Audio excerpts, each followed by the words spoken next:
3,200 meters, someone fabricated this record. Dawson slammed the transfer documents onto the firing bench in front of every senior officer at Fort Summit. Not dropped, slammed. Then he turned to the room and laughed the full, contemptuous laugh of a man who has already decided and pointed directly at Ava Morgan, standing behind the Barrett. She doesn't belong behind that rifle. Find out who signed this. Nobody challenged him. Nobody moved. The room let it happen.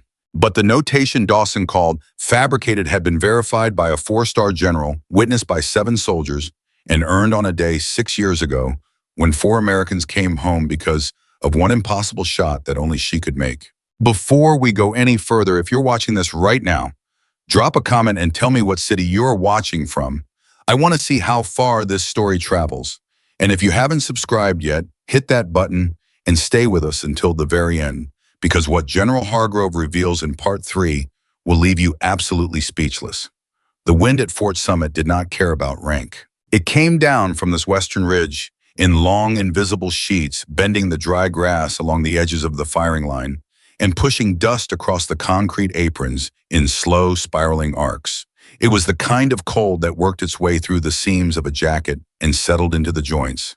The kind of cold that reminded experienced shooters that no matter how perfectly they calculated the final word, always belonged to the air between the muzzle and the target. Staff Sergeant Ava Morgan had felt that kind of cold before. She had felt it in places that didn't appear on any map she was permitted to discuss. She had felt it at altitudes that made breathing feel like a privilege, crouched behind rocks that hadn't been touched by another human being in decades, watching a scope reticle drift in time with her own heartbeat, while the wind tried to take everything she had planned and throw it sideways. But right now, she was at Fort Summit. And right now, the only thing colder than the November wind was the look on the faces of the men watching her walk toward the long-range firing line. She carried the locked rifle case in her right hand. The case was black and marked with serial identification tape. Handle standard issue, nothing that would draw attention. She wore her uniform cleanly pressed, her patches in order, her boots in condition. She carried nothing extra, announced nothing, and made no effort to appear significant, which was in its own way the first mistake she made that day, at least according to the people who were already deciding what she was before she opened her mouth. Master Sergeant Blake Dawson was standing near the end of the firing bench when she arrived. He was a large man built like someone who had spent 20 years in the field and never once apologized for taking up space. His face had the particular expression of a person who had already made a decision and was simply waiting for events to confirm it. He had a coffee cup in one hand and the easy posture of a man who knew exactly where he stood in the hierarchy of Fort Summit's elite marksmanship unit, which was very near the top. He watched Ava approach. He watched her set the rifle case on the bench. He watched her produce her identification and transfer documents from the inside pocket of her jacket. Then he stepped forward, reached out, and took the documents from her hand before she could present them properly. Not aggressively, the way a person takes something they already consider theirs. He glanced at the first page. His eyes moved quickly the way a person reads when they're not really reading, when they're just looking for a reason to confirm what they already believe. Then he looked up. "Who are you supposed to be?" he asked. His voice was not loud. It didn't need to be. There were 8 other soldiers within hearing distance, and the question was not actually a question. It was a performance. Ava looked at him directly. "Staff Sergeant Ava Morgan. I've been assigned as the primary Barrett instructor for the Advanced Long-Range Program." The silence that followed lasted maybe 3 seconds. Then Dawson laughed. It was not a short laugh or a polite laugh. It was the full, relaxed laugh of a man who finds something genuinely ridiculous.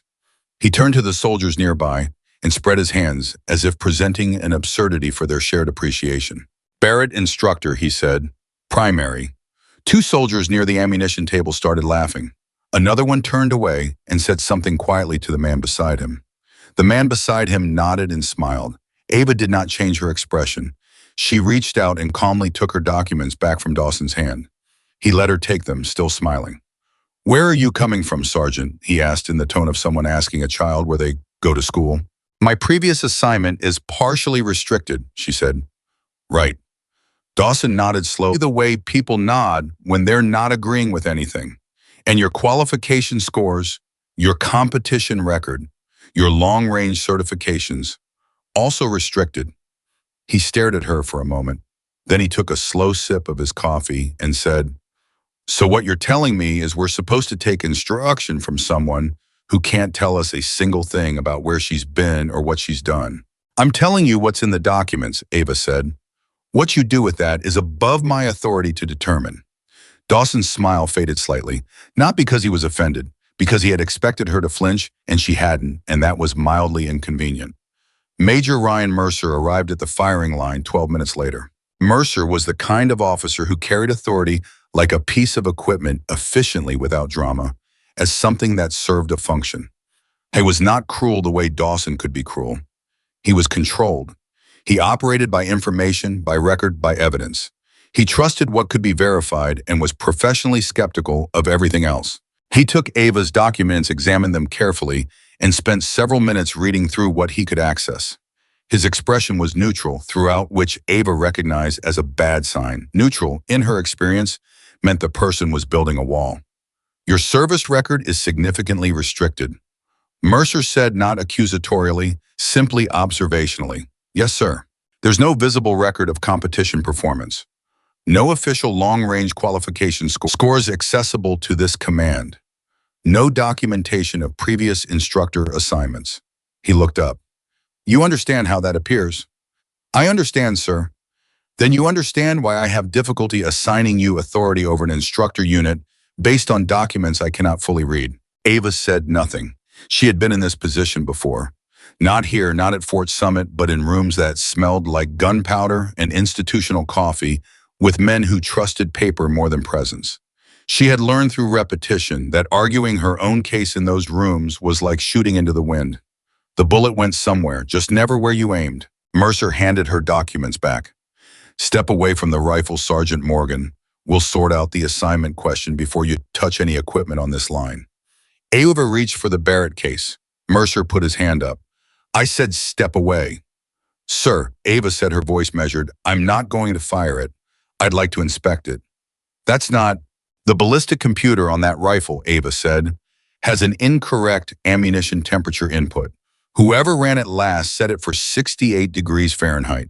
The current temperature at this elevation is 41. At 1,500 meters, that discrepancy shifts the impact point by approximately 3 meters to the left." The line went quiet.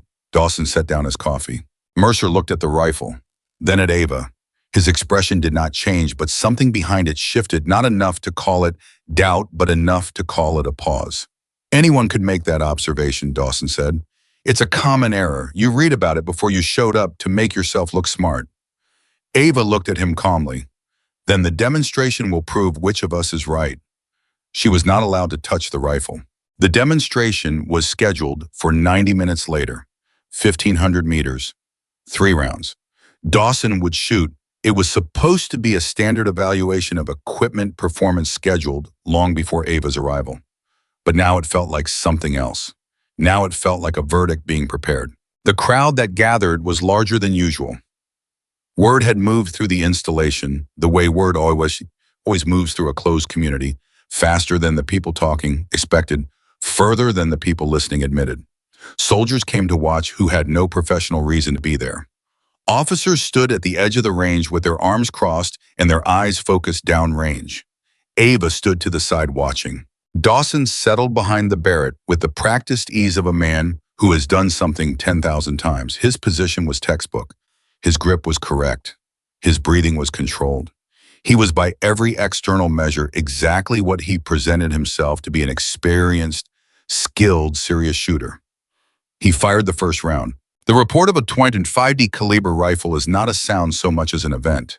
It arrives in the chest before it reaches the ears, and it reminds the body involuntarily of its own fragility. Men who have heard it many times still react. There is no habit that fully absorbs it. Downrange, the range sensor registered the impact location.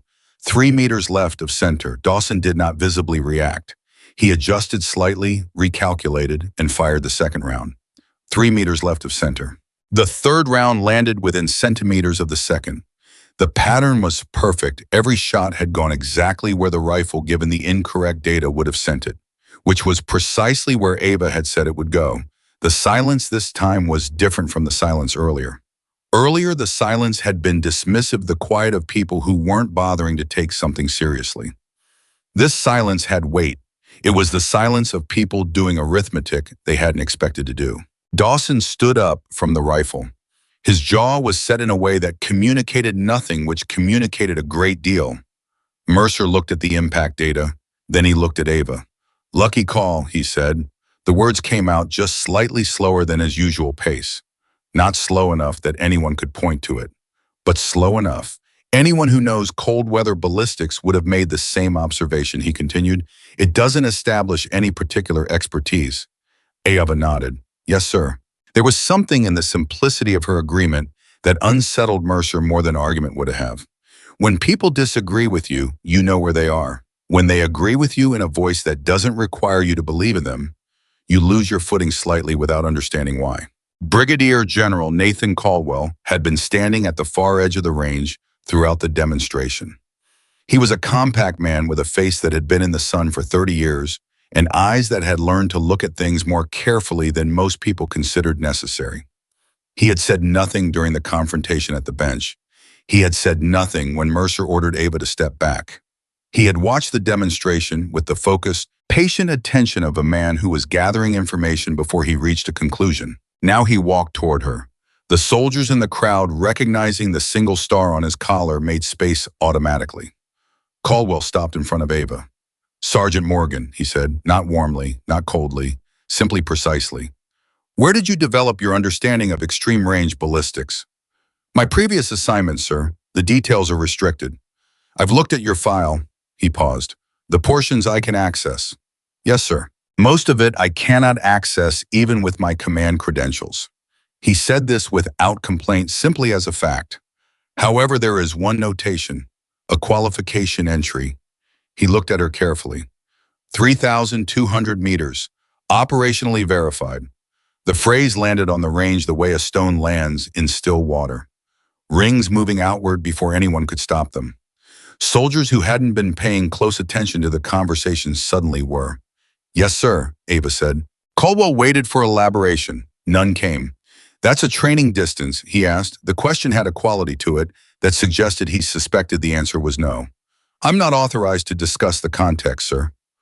Caldwell studied her face for a moment. He was looking for something, not deception, but the specific texture of truth that people carry when they know something the room doesn't. He found it. He wasn't certain what it meant yet, but he found it. "Very well," he said. He turned and walked back toward the command area. The crowd began to disperse, reassembling into smaller groups, the way crowds do when the main event has ended, but the conversation hasn't. There was a particular cluster near the ammunition table that Ava could identify without looking directly at the specific geography of people deciding what they think about someone. She began to recheck the Barrett's ballistic computer without being asked, correcting the temperature input and updating the atmospheric data. She worked methodically without rush, entering figures from memory that she confirmed against the printed range data attached to the bench. Dawson came and stood beside her, close enough to be deliberate, not close enough to be confrontational in any way Mercer could object to. "You think correcting a temperature input makes you qualified to run this unit?" he said quietly. Ava did not look up from the computer. "I think it makes me someone who noticed an error." "You know what I think," Dawson said. "I think somebody in a comfortable chair somewhere decided to put a face on this program. Something that photographs well for the recruiting posters. And I think they reached into the personnel system and found someone junior enough to push around and senior enough to look presentable." He paused. "And I think someone added a number to your file to make the whole thing more convincing." Ava stopped entering data. She set her hands flat on the bench surface and looked at the rifle. Not at Dawson, at the rifle. "If you genuinely believe that," she said quietly, "then you should report it through the appropriate channels and have the record investigated." "Maybe I will." "Good." She picked up the stylus and continued entering data. "While you're doing that, I'll continue making sure this rifle is ready to do what it's designed to do." Dawson walked away. 30 feet from her position, he turned to Corporal James Talley, who was pretending to inventory a supply crate, and said loud enough for his voice to carry, "She won't last the week. These things never do." Talley looked at the ground and said nothing, which was the answer of a man who wasn't sure enough to agree and wasn't brave enough to disagree. Captain Lucas Grant had been at Fort Summit for 4 years. He had come up through conventional infantry before cross-training with the marksmanship unit, and he had the particular kind of intelligence that comes from being honest with yourself about your own limitations. He was not the best shooter on the installation. He knew it, didn't complain about it, and compensated by being the kind of officer who paid attention to the details that other people found boring. Han had watched the entire exchange at the firing bench. He found Ava that evening inside the empty range office, her field and notebook open beside a printed weather report, her pen moving steadily across a page of calculations. The room smelled like solvent and old paper. The overhead light flickered slightly whenever the heat system kicked on. Grant knocked on the open door frame. "Sergeant Morgan." She looked up without startlement. People who have spent significant time in dangerous places do not startle easily. Their nervous systems recalibrate. "Sir," she said, "can I come in?" She gestured to the chair across from her workspace. Grant set 2 paper cups of coffee on the edge of the desk, the kind from the communal pot in the hallway, which was reliably terrible and reliably present, which made it one of the more honest things about military life. "You should know," he said, sitting down, "that Dawson is going to make tomorrow harder than it needs to be." Ava looked at him. "I assume that." "I mean specifically harder, not just the standard difficulty." Grant turned his cup in his hands. "The rifle they have assigned for your evaluation, I've seen its maintenance log. The scope mount has had recurring problems with consistency. Nothing catastrophic, but at the distances they're going to ask you to shoot, inconsistency becomes a different kind of problem." Ava looked at him steadily. "Why are you telling me this?" It was a fair question, not suspicious. Genuinely asking what his motivation was, because in her experience, people who offered you useful information in environments where information was a form of currency were usually getting something out of the transaction. Grant considered his answer. "Because I watched what happened at the bench today, and because I think that whoever put that notation in your record, 3,200 meters, they didn't put it there by accident." He paused. "And I'd like to understand it." Ava was quiet for a moment. Outside, the wind had picked up again. The fluorescent light did its flicker. "6 years ago," she said slowly, "there was an operation. I'm not going to tell you where or why because I'm genuinely not authorized to, and that's not an excuse." She looked at the weather report in front of her. "I was 22 years old and attached as a sniper observer to a team that needed something nobody was in position to give them." "The shot," Grant said. "Yes." 3,200 meters. "Yes." Grant let the number sit for a moment. He was a man who understood distances. He understood what 3,000 meters looked like through a scope. He understood what 200 additional meters of bullet travel time meant. At extreme range, the additional seconds the projectile spent in the air, accumulating drift, responding to every atmospheric variable that the shooter could only estimate and never fully know. "That's not possible," he said, not mockingly. "The way a person says something is not possible when they need a moment to let the world rearrange itself." "It's in the record," Ava said. "How?" Grant asked. Ava looked at her coffee cup. "The bullet," she said finally, "is in the air long enough for the world to change." She paused. "And everything I knew about what would happen to that projectile between the moment it left the barrel and the moment it arrived at the target was a calculation. A very careful, very specific calculation based on wind observation, elevation data, temperature, air density, barrel condition, and a complete understanding of the round I was firing." She looked at him directly. "But the calculation was not the shot. The calculation only told me where to point the rifle. The shot was something I had to decide to trust." Grant said nothing. "You want to know if it's real," Ava said. "I understand that. I would want to know too." She closed her field notebook. "Tomorrow will either confirm or deny my ability to handle a rifle at the distances they're going to ask. That's the only answer I can give you on this base, under these conditions, with these restrictions." She picked up her coffee. "But the entry is real." Grant sat with that for a moment. "The scope mount," he said. "I can document the problem formally, which means you'd have grounds to request a replacement rifle." "I'll repair it myself," she said, "and I'll document every adjustment I make." "Why not just request the replacement?"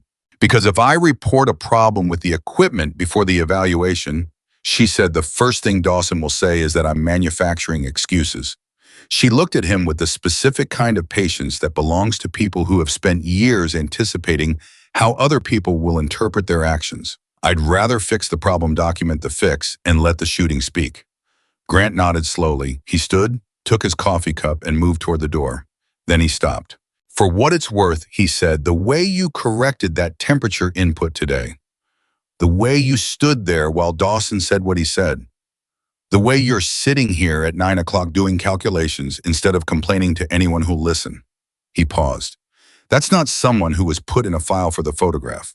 He left. Ava sat for a long moment after he was gone. The weather report on the desk showed shifting conditions for the following afternoon. A possibility of crosswind in the upper valley. A pressure system moving in from the northwest. She looked at the numbers. Then she opened her field notebook again and continued working. The following morning arrived gray and bitter. The word had spread further overnight than Grant or Ava had anticipated. Soldiers came to the range who had no scheduled reason to be there. They gathered on the concrete aprons behind the firing line, standing in the cold with their breath making small clouds, talking in the specific low murmur of a crowd that expects to watch something fail. Mercer had formalized the evaluation into 4 stages. Stage 1, rifle assembly and malfunction diagnosis. Ava was presented with a disassembled Barrett and a secondary rifle with 3 hidden faults introduced into the mechanism. Dawson stood beside the table with his arms crossed, watching her work with the specific, focused attention of a man who has prepared a trap and is waiting to see if someone steps in it. She identified the first fault in 40 seconds. A cracked buffer retainer deliberately placed in a position that would survive initial function check, but fail under sustained fire. She set it aside and continued. The second fault was subtler, a firing pin with a hairline fracture that would not be visible under casual inspection. She found it by feel, first running her thumb along the surface in a specific pattern, then confirmed it visually under the light of her small inspection lamp. She said without looking up, "If someone fires this rifle without replacing this firing pin, it will function normally for approximately 2 or 3 rounds before the fracture propagates. After that, you have either a misfire or a catastrophic failure." She set it beside the first fault. "I'd recommend this rifle be flagged and sent for full component inspection before it goes back to service." The third fault she found in 90 seconds. Dawson had beaten her time on the assembly by 11 seconds. She had identified all 3 faults. He had identified 2. The crowd was very quiet about that.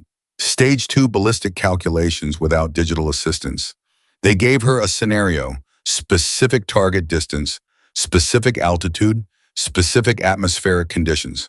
They gave her printed range tables, a pencil, and a standard military calculation worksheet. She worked quietly. The crowd stood and watched her work, which she did not find distracting because she had long since made her peace with being watched. 13 minutes in, she looked up from the worksheet and said, "There's an error in the official range data provided." Mercer, standing behind her, said, "Explain that." "The elevation reference point for this range is listed as 4,300 feet above sea level." She tapped the printed table. "The actual elevation at this firing position is 4,412 feet. Over distance, that difference changes the ballistic coefficient calculation enough to matter." She turned the worksheet toward him. "If I use the printed figure, my calculation will be incorrect. I'm going to use the actual elevation." Mercer took the printed table and looked at it. He handed it to a sergeant standing nearby and said something quietly. The sergeant pulled out a phone and checked a coordinate database. He looked at Mercer and nodded. The elevation on the printed table was wrong. Mercer said nothing for a moment. Then, "Continue." She continued. Her final calculation matched the verified figure within the acceptable margin. Dawson, completing the same stage at a parallel table, finished faster. His calculation was also correct using the printed elevation figure without questioning it. He finished first. Someone near the ammunition table said quietly enough to suggest they weren't entirely sure it was the right thing to say. Stage 3 began at 11 in the morning. 800 meters. She hit the center of the target on the first round.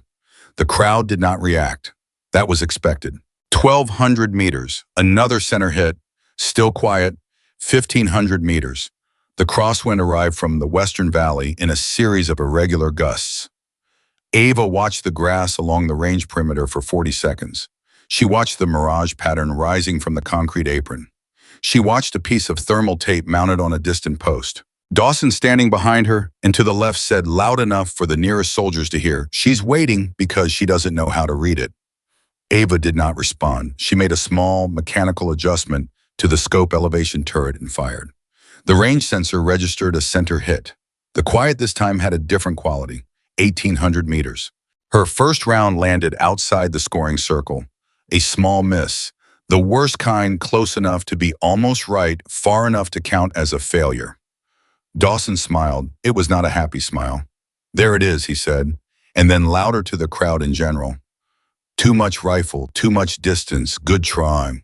The crowd made the uncomfortable sound of people who have been waiting for something to fail and find when it finally does, that the failure doesn't feel as satisfying as anticipated. Ava lowered her head from the scope. She looked downrange at nothing visible. Then she picked up her data notebook and looked at the ammunition box. She looked at the velocity specification printed on the box. She looked at the entry in her notebook for the same round. She looked at the box again. "The muzzle velocity for this lot of ammunition," she said quietly, more to herself than to anyone else, "is listed as 2,790 feet per second." She looked at her notebook. "The verified average for this specific lot is 2,768 feet per second, a 22 foot per second discrepancy." She reached for the elevation turret with one precise finger. "At 1,800 meters, that's enough." Dawson said, "You're reaching." She made the adjustment, a single small movement. She fired. Center hit. The range went completely still, not the uncomfortable still of a crowd watching someone struggle. The specific, particular still of a crowd that has just had to rearrange its understanding of something. Mercer stood with his hands at his sides. He was a man in the process of doing careful arithmetic, and the arithmetic was producing results he had not planned for. He looked at Dawson. Dawson's expression had not changed, but his posture had, just slightly, just enough. "A controlled range," Mercer said, raising his voice to address the crowd. "As much as Ava is not combat, hitting a stationary target with optimal preparation is not the same as performing under operational conditions." He paused. "The final evaluation, cold bore, moving conditions."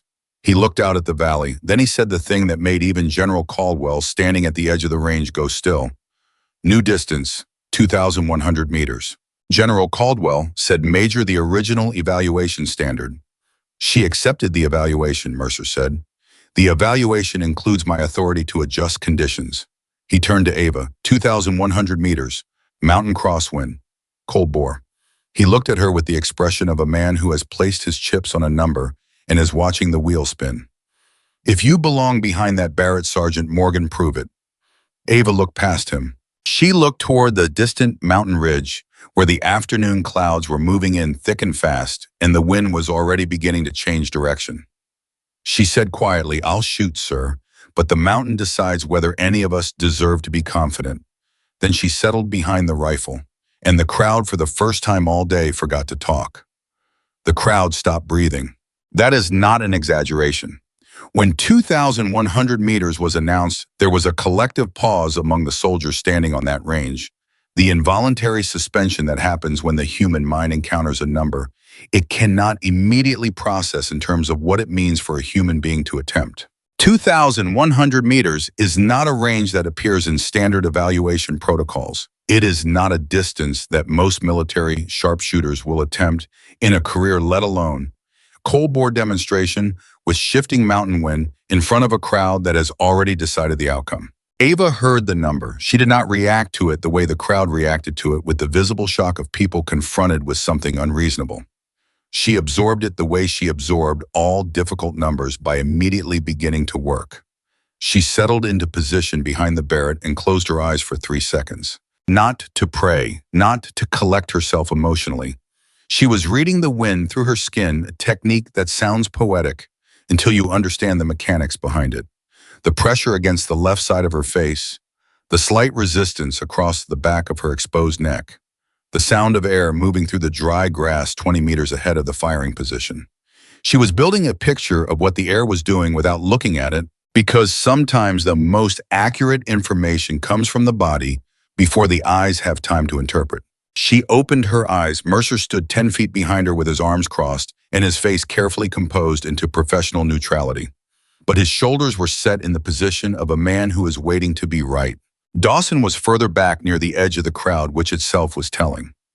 He had moved away from the firing bench, which meant he was no longer performing for the soldiers immediately around him. He was watching from a distance, which is what people do when they want to observe something they can't control. General Caldwell had not moved. He stood exactly where he had been standing since the announcement, and his expression was the most difficult to read of anyone on that range. It was not the expression of a man who thought Ava would fail, but it was also not the expression of a man who knew she would succeed. It was the particular stillness of someone who has recognized that they are watching a moment that will matter later, even if they cannot yet determine how. Ava looked through the scope.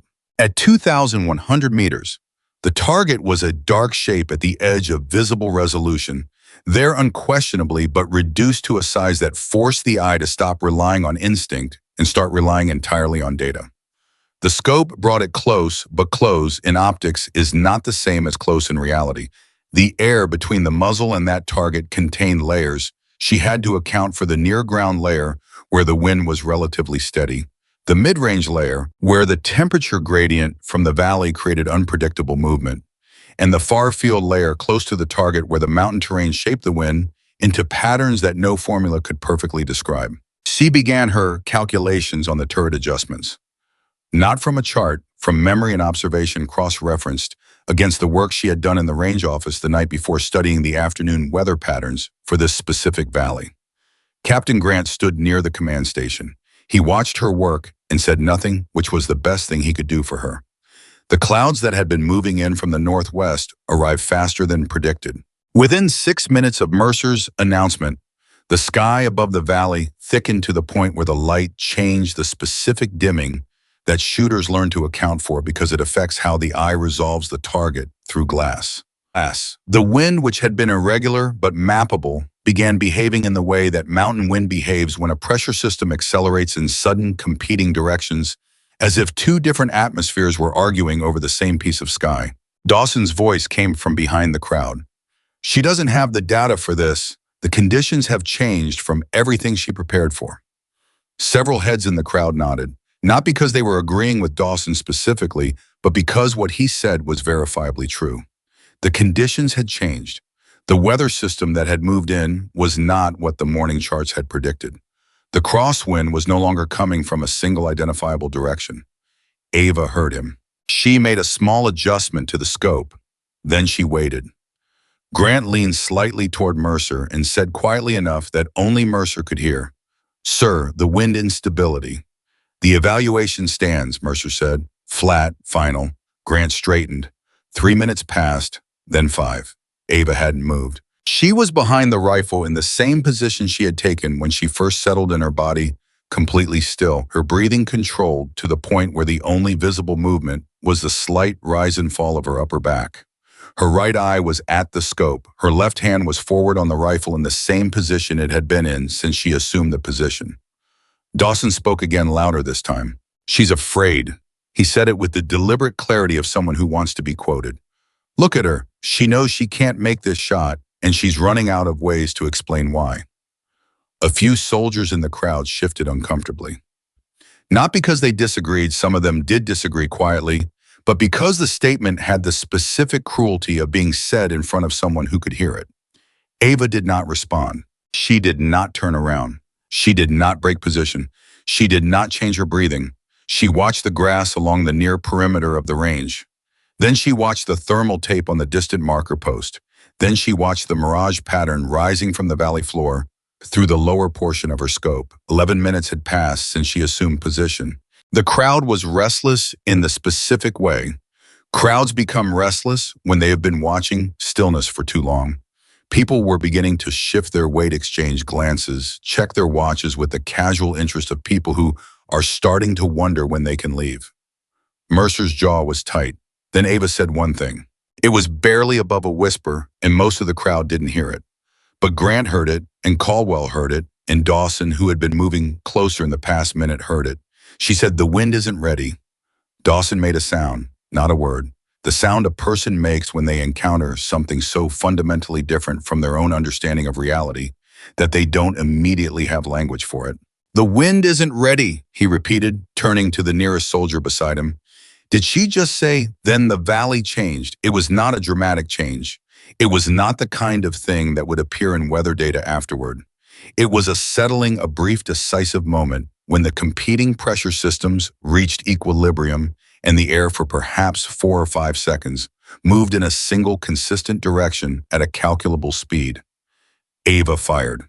The sound of the Barrett at close range is a physical experience, and the soldiers on the line absorbed it the way they always did, with the involuntary flinch that training reduces but never eliminates.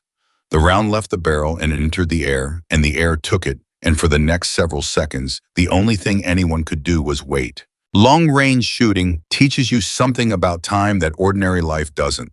At extreme distance, the bullet is in the air long enough to remind you that the outcome is no longer in your hands. You have done everything you can do.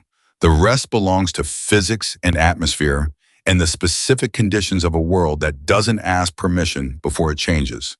4 seconds. The range sensor at 2,100 meters flickered. Then it registered. Hit. The sound that came from the crowd was not a cheer. It was too complicated to be a cheer. It was the sound of people simultaneously absorbing a result they had not prepared for, a mixed layered sound that contained surprise and something that in several individuals might honestly have been called awe. Mercer did not move. Caldwell exhaled slowly through his nose. Grant said quietly to no one in particular, "Lord Almighty." Dawson stood very still. Ava did not celebrate. She did not stand up immediately or turn to the crowd or do anything that acknowledged the moment as a performance.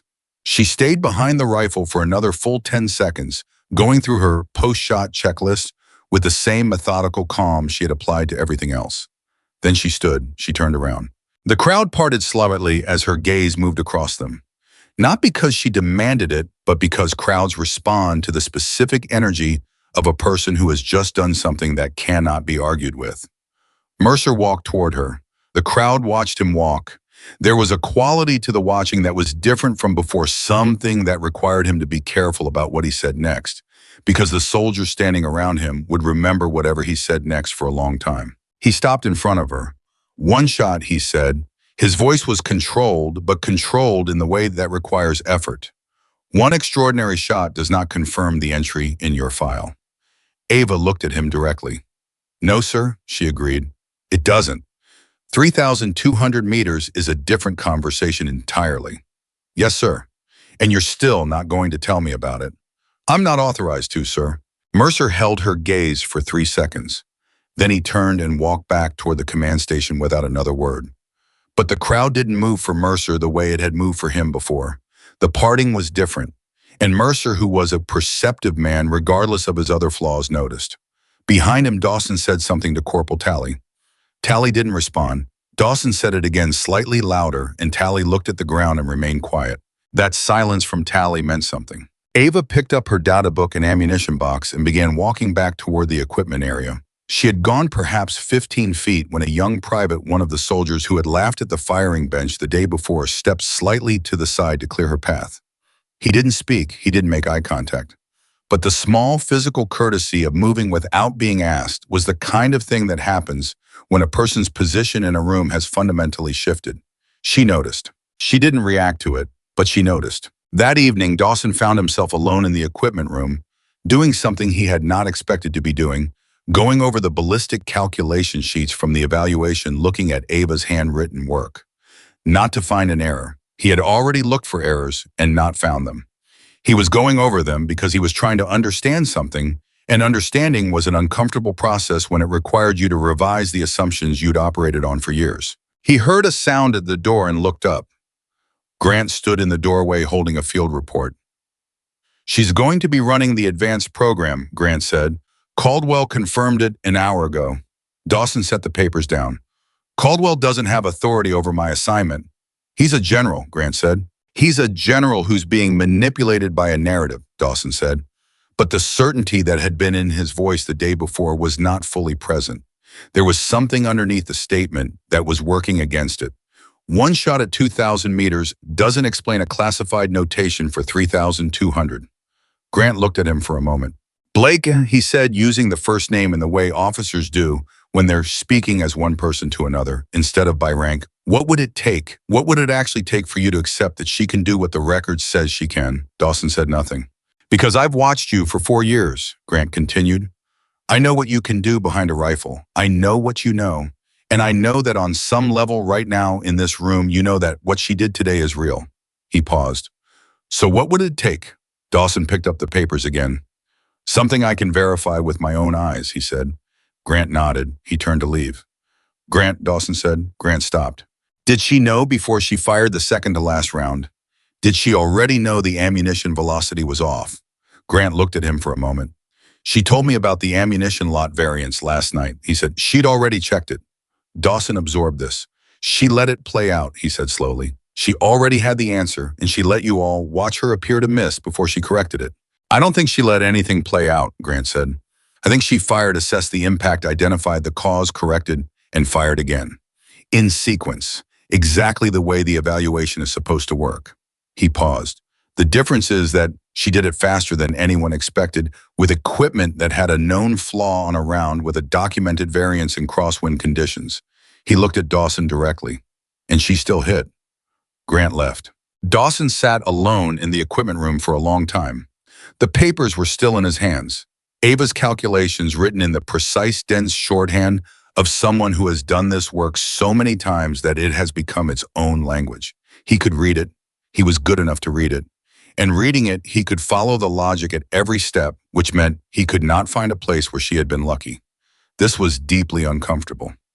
He set the papers down. He walked to the window. Outside on the empty range, in the specific darkness of a Colorado mountain night, a single light was visible inside the far range office. The light of someone still working. He stood there for a long time. Then he did something that cost him something to do. I went to the senior equipment sergeant's office and pulled the maintenance log for the Barrett rifle assigned to Ava's evaluation. He looked at the scope mount entry. He looked at the service dates. He looked at the notation about inconsistent accuracy. Then he looked at the notation Ava had added that morning, handwritten timestamp detailing the adjustment she had made and the methodology she had used. The adjustment was correct. More than correct. It was the adjustment that a master-level armorer with specific familiarity with the Barrett's mounting system would make, and it had been done in the pre-dawn hours before the evaluation, without assistance, without complaint, and without reporting the problem to a superior officer who could have resolved it in her favor. Dawson put the log back. He stood in the hallway. He had tampered with the evaluation. Not massively, not in a way that could be easily proven, but deliberately enough that he knew exactly what he had done and why he had done it. He had selected ammunition with a known velocity variance. He had arranged for the Barrett with the scope mount problem. He had scheduled the evaluation during weather he believed would be decisive against an inexperienced long-range shooter, and she had prepared for all of it.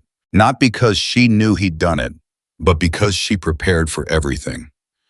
He walked back toward his quarters with the specific weight of a person carrying a truth they haven't yet decided what to do with. The next morning brought something no one had planned for. The large mountain rescue exercise was scheduled to begin at 0600. It involved reconnaissance teams, helicopter support units, long-range observation elements, and communications specialists across a 40-mile training sector. The exercise was designed to simulate a multi-element coordination scenario, the kind that field commanders need to practice, because the real version when it comes never arrives with warning. Ava had been assigned as a long-range observation specialist for the eastern sector. It was not a prominent role. It was not the role of someone who had just demonstrated extraordinary shooting ability, but she accepted it without comment, which was not lost on Grant, who had expected at least a conversation about the assignment's obvious underutilization. She simply asked for the coordinates of her observation post, confirmed her communications equipment, and left to prepare. At 04:45 in the morning, she was already at her position. At 0600, the exercise began. By 0730, a severe weather system that had not appeared in the previous evening's forecast entered the western training sector from the northwest. The system moved faster than any of the senior weather observers predicted. The specific quality of mountain weather that makes it fundamentally different from weather at lower elevations, where pressure systems announce themselves gradually. The storm came in like a door closing. Lightning struck the primary communications relay at 0741. The strike didn't destroy the relay, but it created a feedback surge that took the system offline and disrupted radio communications across the western sector on the primary and secondary frequencies. At 0749, a reconnaissance vehicle responding to a redirected route because of the communications disruption came around a sharp bend on a mountain service road at the wrong speed for the conditions and went off the road's edge. The vehicle did not fall. The terrain on that side was not vertical, but it came to rest at an angle against the rock face with sufficient force to disable the drive system, buckle the front axle, and slam the occupants against the interior hard enough to cause serious injury to one of them. Sergeant First Class Daniel Hayes was the vehicle's commander. He transmitted a distress call on the emergency frequency at 0752. The call was received by the range control station where Mercer was running the exercise coordination. Range control, this is Recon 3 Actual. We are off-road grid reference Kilo 79er Western Service Road. Vehicle disabled. 4 personnel, 1 serious injury, require immediate support. Over. Mercer acknowledged and began working the problem. The helicopter support elements could not enter the valley. The storm system that had taken out the communications relay was now sitting directly over the western sector, and the ceiling was too low and too turbulent for safe rotary wing operation. Ground rescue elements were 23 minutes away on the alternate route, which was passable but long. The situation was serious but manageable. Then the secondary problem arrived. A fuel transport vehicle that had been staged on the service road above Hayes's position, left there by a logistics element that hadn't completed its repositioning before the storm hit, began to move. The frozen incline, the vibration from the storm, the angle of the vehicle's parking position relative to the road grade. Whatever the combination of factors, the transport began sliding. Not fast, not catastrophically, but steadily, with the particular inevitability of a heavy object on a frozen slope, gaining speed gradually in a direction that pointed directly at the disabled reconnaissance vehicle and the 4 soldiers inside it. The calculation was simple and terrible. The transport was not moving fast enough to be stopped by its own parking brake, which had lost traction on the ice. The distance between the 2 vehicles was decreasing at a rate that would reach 0 before the ground rescue element could arrive. Mercer looked at the topographic display. He looked at the weather data. He looked at his available assets. From the Eastern Sector Observation Post, Ava's voice came over the radio with the calm of someone reporting a weather observation. Range control, this is Observation East. I have visual on the transport vehicle and both vehicles' positions. I can see the mechanical connection on the transport's rear axle assembly, the emergency release coupling. If that coupling is disabled, the rear axle separates from the drivetrain and the vehicle's own resistance. Geometry should cause it to veer right away from Recon 3's position. Mercer stared at the radio. What is the distance to target? He said, a brief pause. 2,200 meters, sir. But the coupling is partially obscured and the transport is moving. It's not stationary. Several officers in the command station exchanged glances. One of them, Captain Ellis, the exercise senior controller, said quietly, "That's not a possible shot." Mercer picked up the handset. "Observation East, what is the probability of a successful engagement?" Another pause, slightly longer. "It's a small target moving at low speed on an irregular path. The coupling is intermittently visible. The vehicle rocks on the slope." A pause. "I won't give you a number, sir. What I can tell you is that I can see it, I understand it, and I have the data for this wind pattern." Mercer set the handset down. He looked at the topographic display. He looked at Dawson, who had arrived in the command station 2 minutes earlier and was standing against the far wall. "Dawson," Mercer said, "what's your assessment?" Dawson looked at the display. He ran the numbers in his head quickly, the way he always did. He thought about the angle, the moving target, the distance, the coupling size, the wind. He said, "The wind makes it impossible." Mercer nodded slowly. Grant, standing beside Mercer, said very quietly, "She said she has the data for this wind pattern." "She said," Mercer repeated. "Sir," Grant said, "she had the data last night. She had it at the bench yesterday. She had it on every stage of that evaluation." Mercer was silent. The radio crackled with Hayes's voice. Range control, transport vehicle is accelerating. We estimate 4 to 5 minutes before contact. One of my soldiers cannot move without assistance. We cannot self-evacuate. Please advise. Over. 4 minutes. The ground element was 19 minutes out. Mercer looked at the handset. He picked it up. Observation East. I need a straight answer. If I authorize one shot, what am I risking? Ava's voice came back immediately. If I miss the couplings, the round impacts the frozen slope above the road and does nothing. The transport continues on its current path. The situation is unchanged. You lose nothing except the time it takes to fire. Mercer closed his eyes for 1 second. Then, observation East, you are authorized one shot, one, confirm. Confirmed, one shot, stand by. The command station went completely silent. Mercer put the handset down and looked at the topographic display. The transport vehicle's position was represented by a moving marker on the screen. The distance between it and the recon vehicle's position was narrowing in a way that was difficult to watch. Dawson moved to the display. He looked at the geometry. He looked at the angle. He looked at the coupling's approximate position relative to Ava's reported observation post. He said nothing. His jaw was set in the specific way of a person who is doing math. They would prefer to get a different answer from. In the eastern sector on a ridgeline 2,200 meters from a moving vehicle on a frozen mountain road, Ava Morgan lay behind a Barrett M107A1 and did what she had learned to do in the specific silence of places that didn't appear on maps. She read the wind. She tracked the movement of the transport, the slight rolling irregularity of a heavy vehicle on uncertain ground. She identified the coupling in the scope, lost it as the vehicle rocked, found it again. She established the rhythm. Every long-range shot has a rhythm, not a metronome rhythm, a living rhythm, the pattern of the target's movement, the pattern of the wind's movement, the pattern of your own breathing. The shot happens where those three rhythms briefly align. She waited. The vehicle rocked. The coupling appeared. The wind for one precise moment moved exactly as her calculations said it would. She fired. In the command station, Mercer watched the display. The transport vehicle's marker continued moving for 2 seconds. Then it changed direction. Not stopped, changed direction. A slow, definitive veer to the right, away from the service road, away from Hayes's position into the open slope, where it rolled another 30 meters before the drag of the terrain brought it to a stop.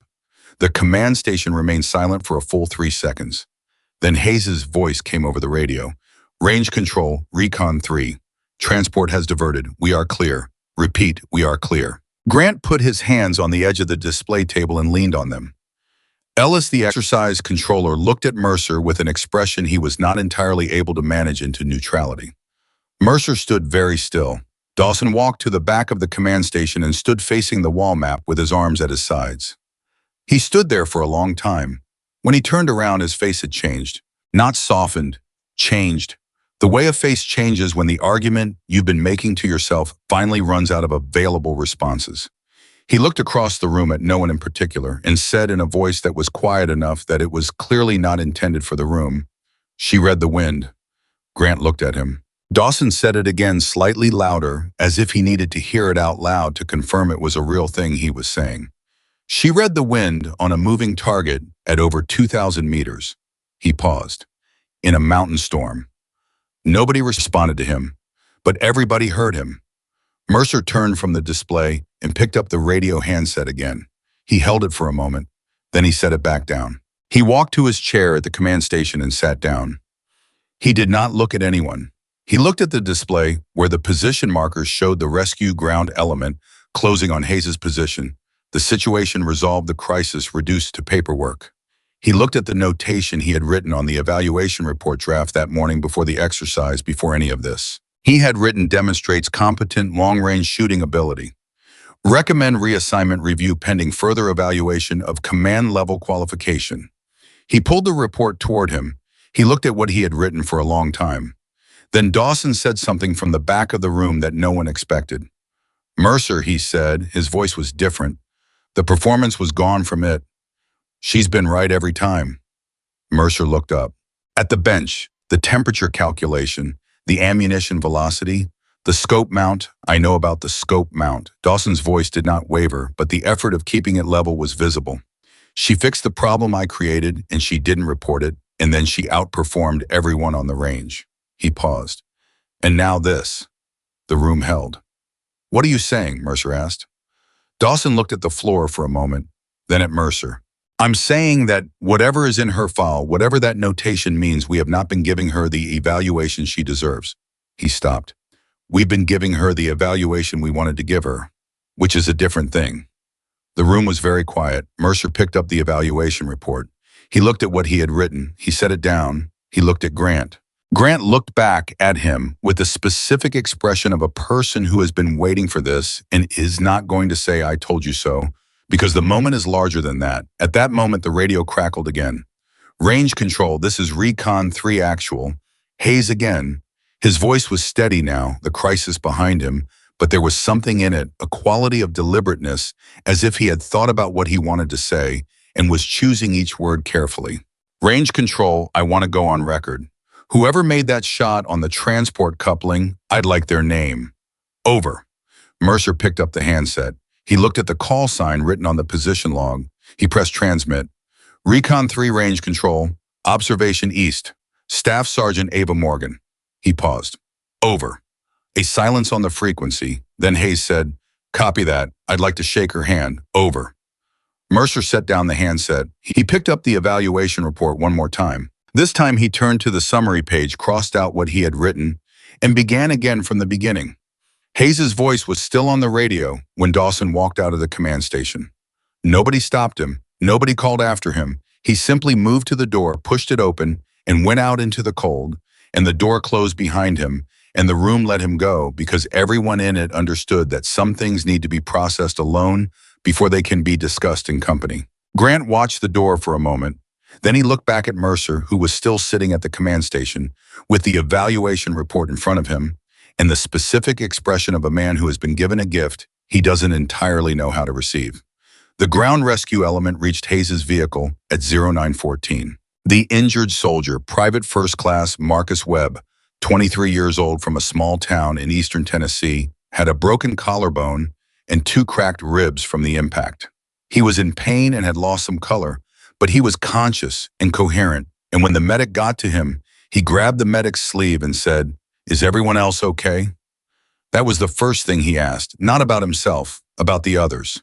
Hayes stood outside the recovered vehicle in the cold and watched his soldiers get checked over, and he did not say much to anyone for several minutes. He was the kind of man who goes quiet after a close call, not because he is shutting down, but because he is paying attention to the full weight of what almost happened, and he feels it owes something to be felt completely before being set aside. Then he looked up at the ridgeline to the east. 2,200 meters away, invisible from where he stood, a woman he had never met had read a wind pattern through a mountain storm and hit a mechanical coupling the size of a dinner plate on a moving vehicle to save his life and the lives of his soldiers. He stood there for a long time looking at that ridgeline. Back at the command station, the recovery operation had settled into the controlled, methodical process of accounting and documentation that follows every close call exercise event. Reports were being filed. Equipment statuses were being updated. The senior weather observer was writing a very uncomfortable explanation of why the storm system had not appeared in his morning briefing. Mercer had completed his revised evaluation summary. He had not shown it to anyone yet. It sat in a folder on the table in front of him, and he left it there while he worked through the recovery logistics, and he kept his eyes away from it in the specific way of a person who has written something honest and is not yet entirely comfortable with the honesty. At 11:40, Ava returned from her observation post. She came in through the side entrance of the range facility carrying her equipment bag and the Barrett in its case, and she moved through the hallway toward the equipment room without stopping at the command station. She was not avoiding it. She was following procedure equipment secured before reporting in. The same thing she would have done if the morning had been unremarkable. Grant intercepted her in the hallway. I didn't say anything at first. He just looked at her, and the look contained everything the transport vehicle, Hayes's voice on the radio, Mercer sitting at that table, Dawson walking out the door. Ava looked back at him. Webb, she asked. Broken collarbone, 2 cracked ribs, Grant said. He'll recover. Hayes and the other 2 are fine. She nodded. She continued toward the equipment room. Ava, Grant said. She stopped. He almost never used her first name. She turned. Hayes asked for your name, Grant said. He went on record. Mercer gave it to him.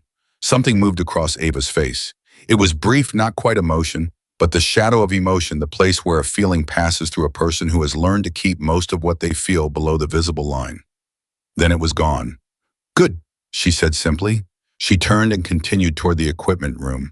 Grant stood in the hallway and watched her go, and he thought about all the things she had been carrying for 6 years that nobody in this building knew about, and how she carried them with the same methodical calm with which she carried everything else, and how that quality, which most of the men on this installation had interpreted as coldness or arrogance or secrecy, was actually something else entirely. It was weight management, the specific discipline of a person who has been carrying something very heavy for a very long time and has learned exactly how to distribute it so that it doesn't show.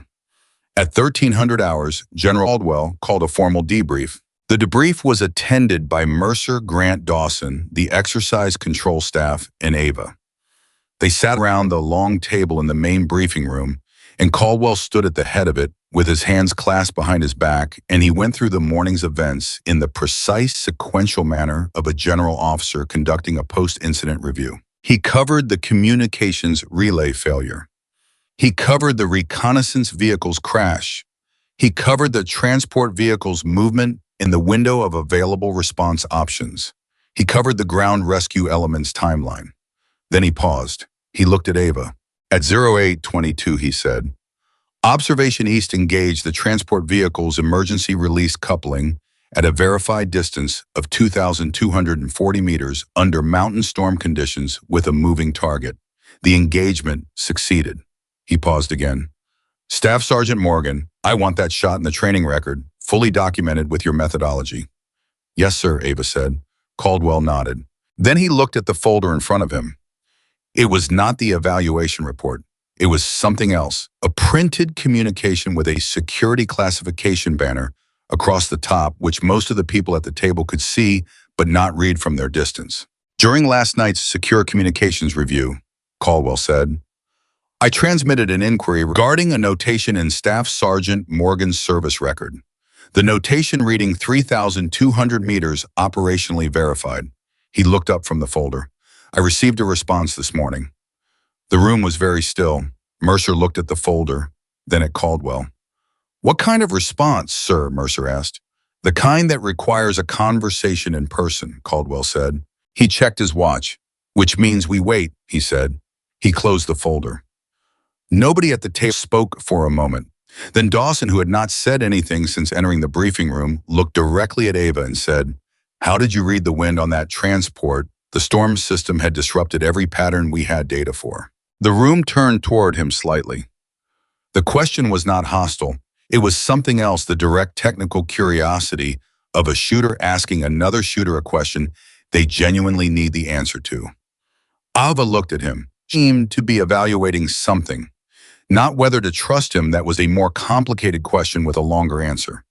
But whether this question deserved a real response. She said the storm disrupted the valley-level patterns. But at the ridgeline elevation, the storm was creating a consistent pressure gradient against the eastern face of the mountain. I'd been observing it for 40 minutes before the situation developed. It wasn't a chaotic pattern. It was a forced pattern.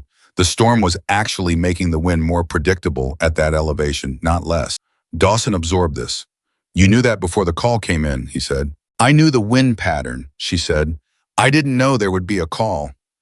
He was quiet for a moment. Then he said, I would have assessed that wind as unworkable. I know, she said, not unkindly, not triumphantly, simply as a fact between two people who have now agreed on where they each stand. The debrief continued for another 40 minutes and then dispersed. At 1500 hours, a helicopter landed at Fort Summit. It was not a scheduled arrival.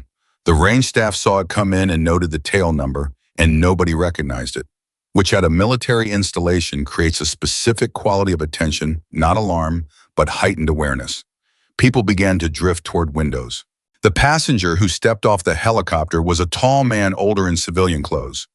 He moved with the particular deliberateness of someone accustomed to having space made for them, not because they demand it, but because something in their bearing creates it automatically.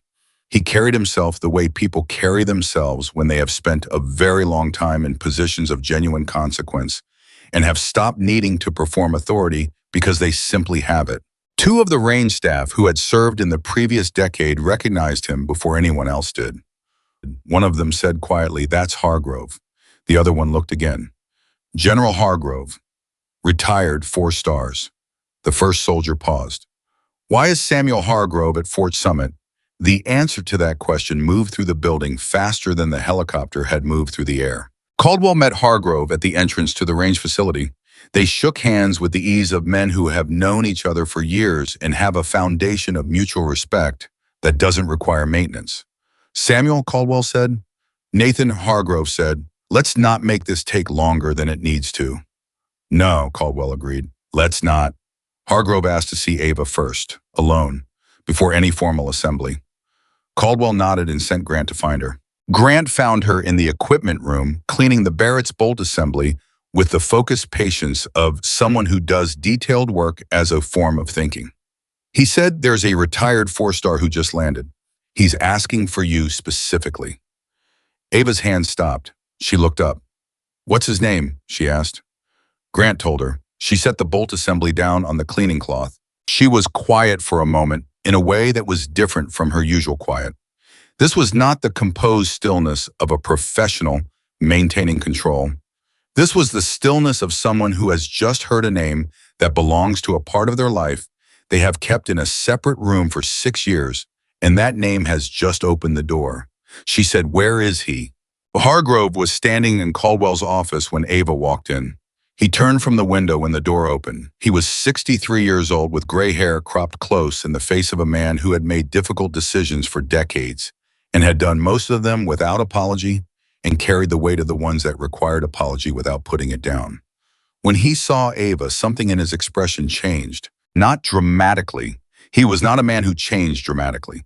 But something settled in his face, the specific quality of a person who has been looking for something for a long time and has just confirmed it is exactly where they thought it was. "Sergeant Morgan," he said. "General Hargrove," she said. He studied her face for a moment. "You look the same," he said. "It's been 6 years, sir." "I know how long it's been," he said quietly. And the way he said it made clear that he had known exactly how long it had been and that the length of time had meant something to him. He said, "I heard what you did this morning. It was a training exercise, sir. It was 4 soldiers who came home," he said. "That's what it was." She was quiet. He looked at her for a long moment. "I'm going to tell them," he said, "with your permission." Ava looked at him. "The classification has been partially lifted for the specific achievement," he continued. "Not the operation, not the team's identities, not the mission parameters, but the shot." He paused. "Nathan Caldwell has been trying to understand what's in your file for 3 days. He deserves to understand, and the people who've been treating you like you don't belong behind that rifle deserve to understand too." He paused. "With your permission." Ava looked at the floor for a moment. Then she looked up. "Yes, sir," she said. Caldwell assembled the available personnel in the main briefing room at 1600 hours. The room was not large enough for the number of people who ended up in it. Soldiers stood against the back wall and along the sides, word having traveled in the way that word travels at Fort Summit, which is to say everywhere and immediately. Mercer sat in the front row. Grant stood along the left wall. Dawson stood near the back, close to the door in the position of a man who wants to be able to leave but has decided he needs to stay. Caldwell introduced Hargrove simply without ceremony and then stepped aside. Hargrove stood in front of the room and looked at the assembled soldiers for a moment without speaking. He was not building dramatic effect. He was choosing his first word carefully, the way a man does when he knows that what he is about to say will not be forgettable. He said, 6 years ago, I made a decision that I have thought about every day since. The room was completely silent. I commanded the support structure for a classified recovery operation in a remote desert region. The specific location and mission parameters remain classified, and I will not discuss them today. He paused. A 4-person American reconnaissance team was trapped. Their position had been exposed. Conventional support could not reach them in time. Communication was degrading. He looked at the room. We had one asset in position who had any possibility of affecting the situation. a 22-year-old sniper observer attached to the support element operating from a mountain position above the operational area. He paused. She had identified the hostile element controlling the only viable escape route, one gunner in a position that made conventional response impossible at a distance, that made conventional sniper response impossible. The room was doing its arithmetic again, the same arithmetic it had done when Caldwell first read the notation aloud at the range. But this time the arithmetic had a story attached to it, and the story made the number feel different, not like an achievement, but like a moment of impossible weight carried by a 22-year-old. The verified distance, Hargrove said, was 3,200 meters. Nobody moved. To put that in physical terms, he continued, at that range the bullet is in the air for more than 9 seconds. In that 9 seconds, every atmospheric variable that exists between the muzzle and the target wind layers, temperature gradients, altitude differential, air density, continues to act on the projectile. The shooter fires at where the target is and trusts the calculation to account for where the target will be 9 seconds later. He paused. There is no adjustment after the trigger breaks. There is no correction. There is one decision made in a fraction of a second based on data gathered over hours. He looked toward the back of the room where Dawson was standing. She had 1 round remaining, he said. 1 opportunity, no ability to correct. The back of the room was very still. She fired, Hargrove said. The round traveled 3,200 meters through multiple wind zones, extreme heat, and significant elevation differential. It arrived 9.3 seconds after the trigger broke. He looked at the assembled soldiers. The threat was neutralized. All 4 American soldiers to reach the extraction point. All 4 came home. He let that sit. The room held it. Then Hargrove said, the achievement was confirmed by observation equipment, mission recordings, and 7 direct witnesses. The reason it was not officially announced is that announcing it would have required revealing mission parameters in team identities that remain classified to this day. He paused. Staff Sergeant Morgan accepted that silence. She accepted it completely. She never requested that the record be opened. She never used the mission to advance her career request reassignment or secure better conditions. She accepted the silence because she understood that protecting the surviving team mattered more than receiving recognition. He turned and looked directly at Ava. She was sitting at the side of the room, not at the table. She had taken a chair against the wall slightly removed from the main assembly, and she was looking at her hands in her palm with the expression of someone enduring something rather than experiencing it. Sergeant Morgan, Hargrove said. She looked up. I owe you an apology, he said. The room reacted to this not loudly but visibly. A retired 4-star general saying those words to a staff sergeant in front of a room full of soldiers created a specific kind of electricity. I made the decision to classify the achievement completely, rather than finding a way to acknowledge it privately and promptly. I told myself it was operationally necessary, and it was operationally necessary, he paused. But it was also the easier decision. A partial disclosure, even a private one, would have required more difficult conversations. I chose the simpler path, and you carried the consequences of that choice for 6 years. He held her gaze. I'm sorry. Ava said nothing for a moment. Then she said, you made the decision that protected the team, sir. I made the decision that protected the team, he agreed.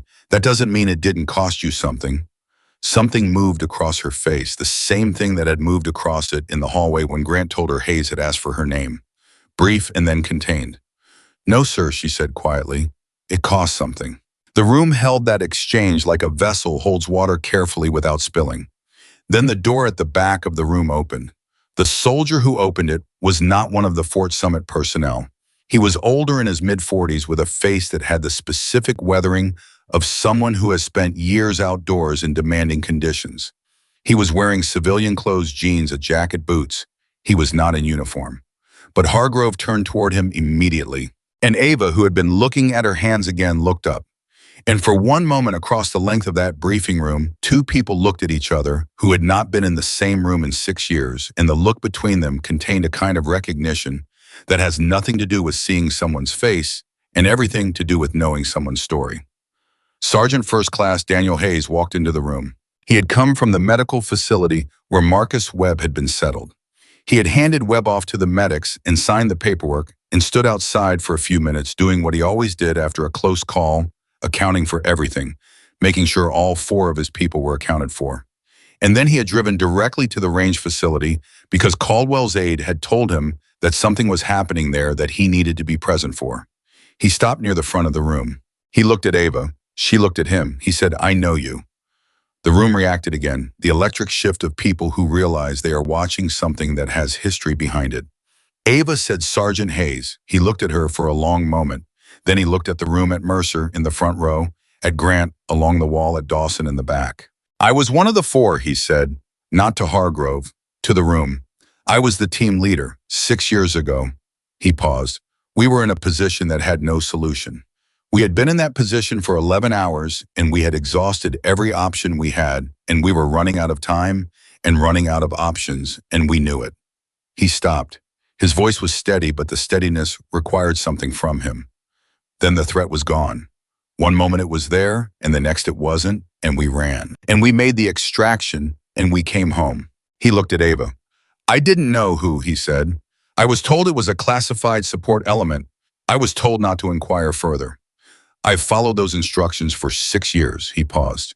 "And then this morning, a woman I've never met or thought I'd never met hit a coupling on a moving vehicle at over 2,000 meters in a mountain storm to keep me and my soldiers alive." He paused again. "And Major Mercer gave me her name." He looked at Mercer. Mercer in the front row sat very straight. He was not a man who cried, but something around his eyes was working against him. Hayes looked back at Ava. "She never told anyone," he said to the room. 6 years. She never used it, never asked for anything for it. She just carried it." He paused. "I want you all to understand what that means because I don't think you fully do yet." His voice went slightly rougher. 4 men went home to their families because of her. 4 men have had 6 years of ordinary life, birthdays, holidays, mornings with their kids, arguments with their spouses, bad days at work and good days at work, and all the regular pieces of a life because of one shot made by one person at a distance that shouldn't have been possible. He stopped. The room had nothing to say to that. There was nothing to say to it. It was a statement that simply had to sit in the air and be absorbed. Hargrove turned to the assembled soldiers. "You have spent 3 days asking Staff Sergeant Morgan to prove that she deserves to stand beside that rifle," he said. His voice was quieter now, and the quietness made it more powerful. 6 years ago, 4 Americans came home because she stood behind one. Dawson at the back of the room put his hand over his mouth. It was a small gesture, a private gesture, but the room was quiet enough that the movement was visible. Mercer stood up. He stood slowly, the way people stand when they are not performing standing, but simply choosing to be on their feet because the moment requires it.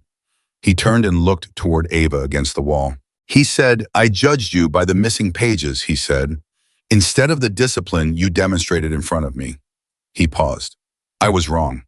Ava looked at him. She did not say, "It's fine," or "It's okay," or "I understand," because those things would have been offered to make Mercer more comfortable, and she had spent enough of her professional life making other people more comfortable at the cost of accuracy. She said, "Thank you for saying that, sir." It was precise. It acknowledged the apology without absolution that hadn't been fully worked for. It was the most honest thing she could offer.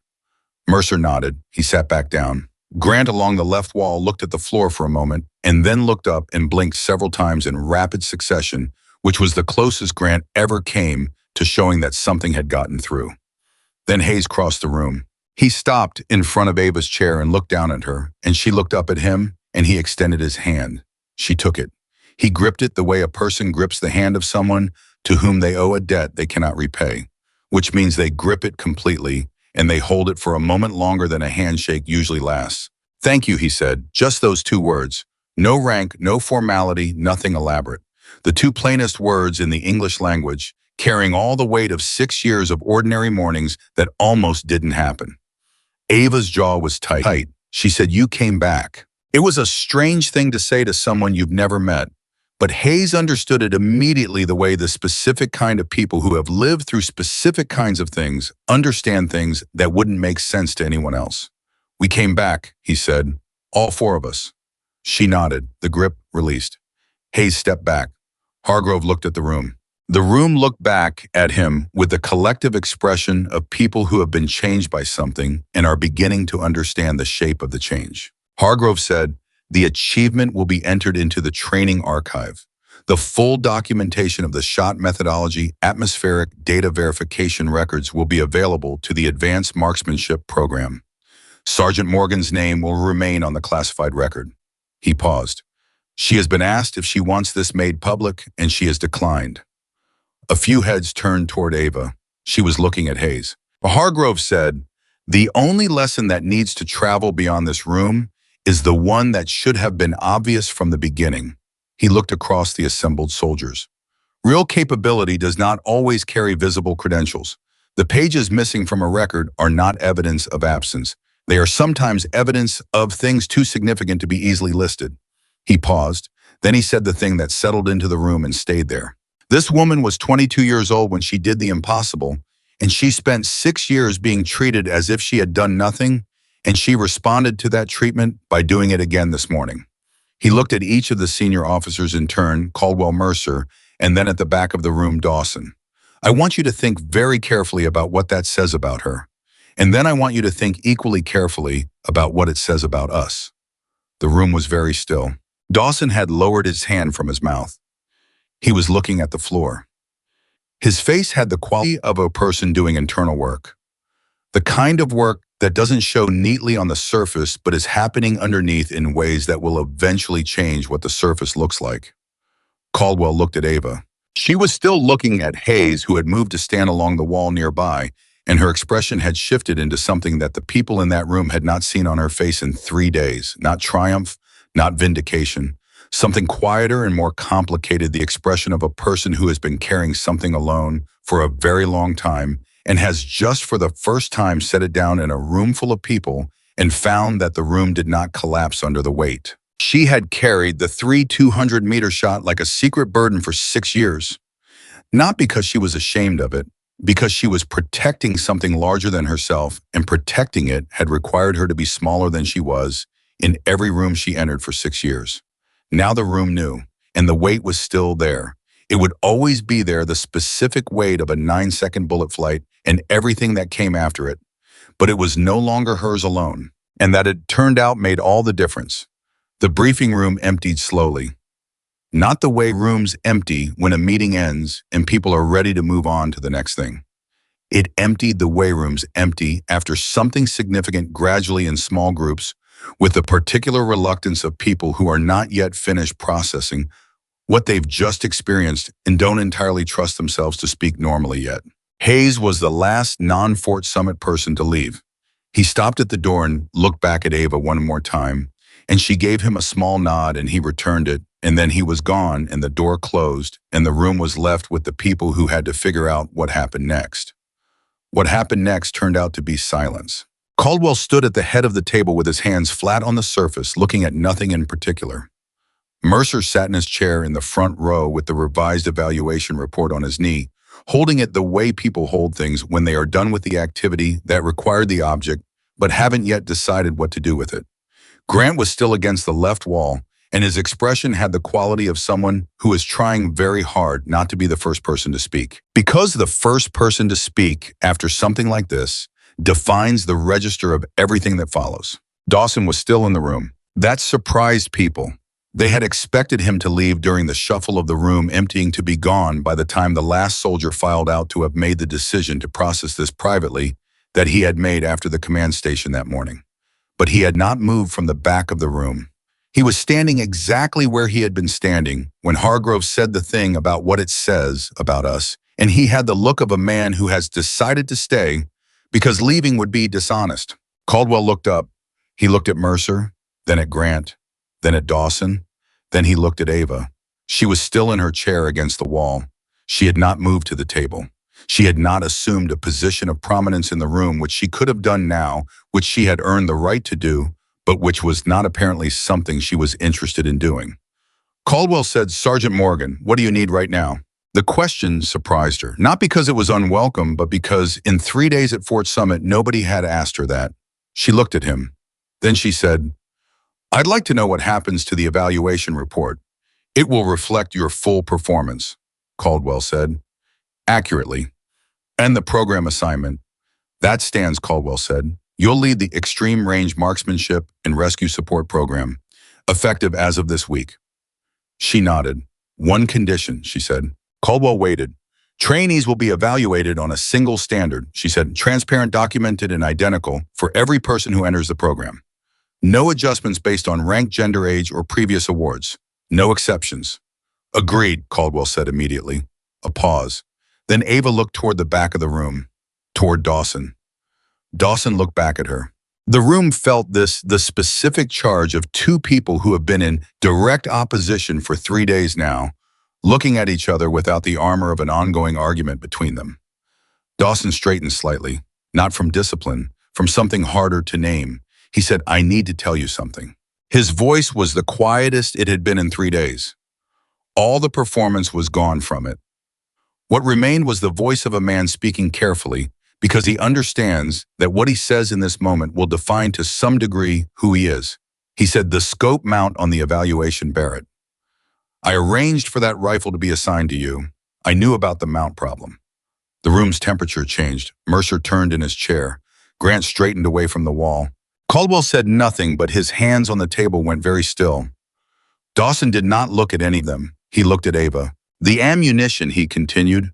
I selected a lot with a known velocity variance. I scheduled the evaluation for afternoon weather. I believed would be decisive against someone without local range experience. He paused. I wanted you to fail, not because I had information suggesting you were unqualified, because I had already decided you were unqualified and I wanted the evaluation to confirm it. The silence that followed was the kind that has shape to it. Mercer stood up from his chair. He opened his mouth. Ava said, Sir. Mercer stopped. She looked at him. Please let me handle this. Mercer looked at her for a moment. Then he sat back down.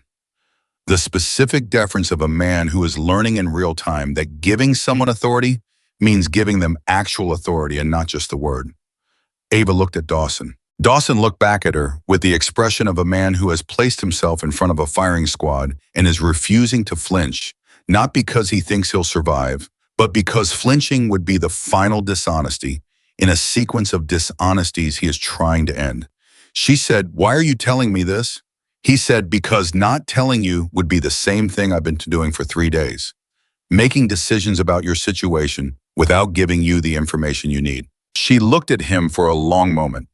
You understand what this means, she said, not a question. Yes, he said. Your instructor position?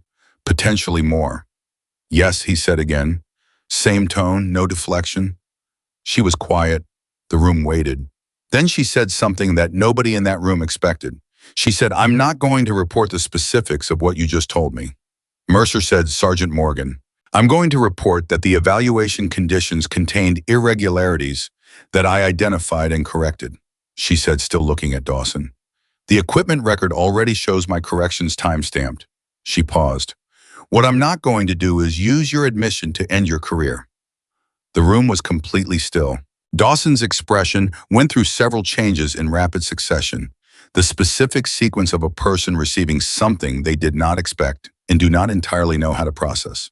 That's not, he started. Sergeant Dawson, she said, cutting through it cleanly. I need you to understand something. What you did was wrong. It was a professional violation, and it was a personal cruelty, and you do need to be accountable for it. She paused. But there is a difference between accountability and destruction. And destroying you does not rebuild what you damaged. He stared at her. She said, General Caldwell. Caldwell said, Sergeant, I'd like to request that Sergeant Dawson be temporarily removed from instructor duty and required to complete the new program's foundational curriculum under the same standards applied to all trainees. She paused. Full evaluation, no shortcuts, no special treatment in either direction.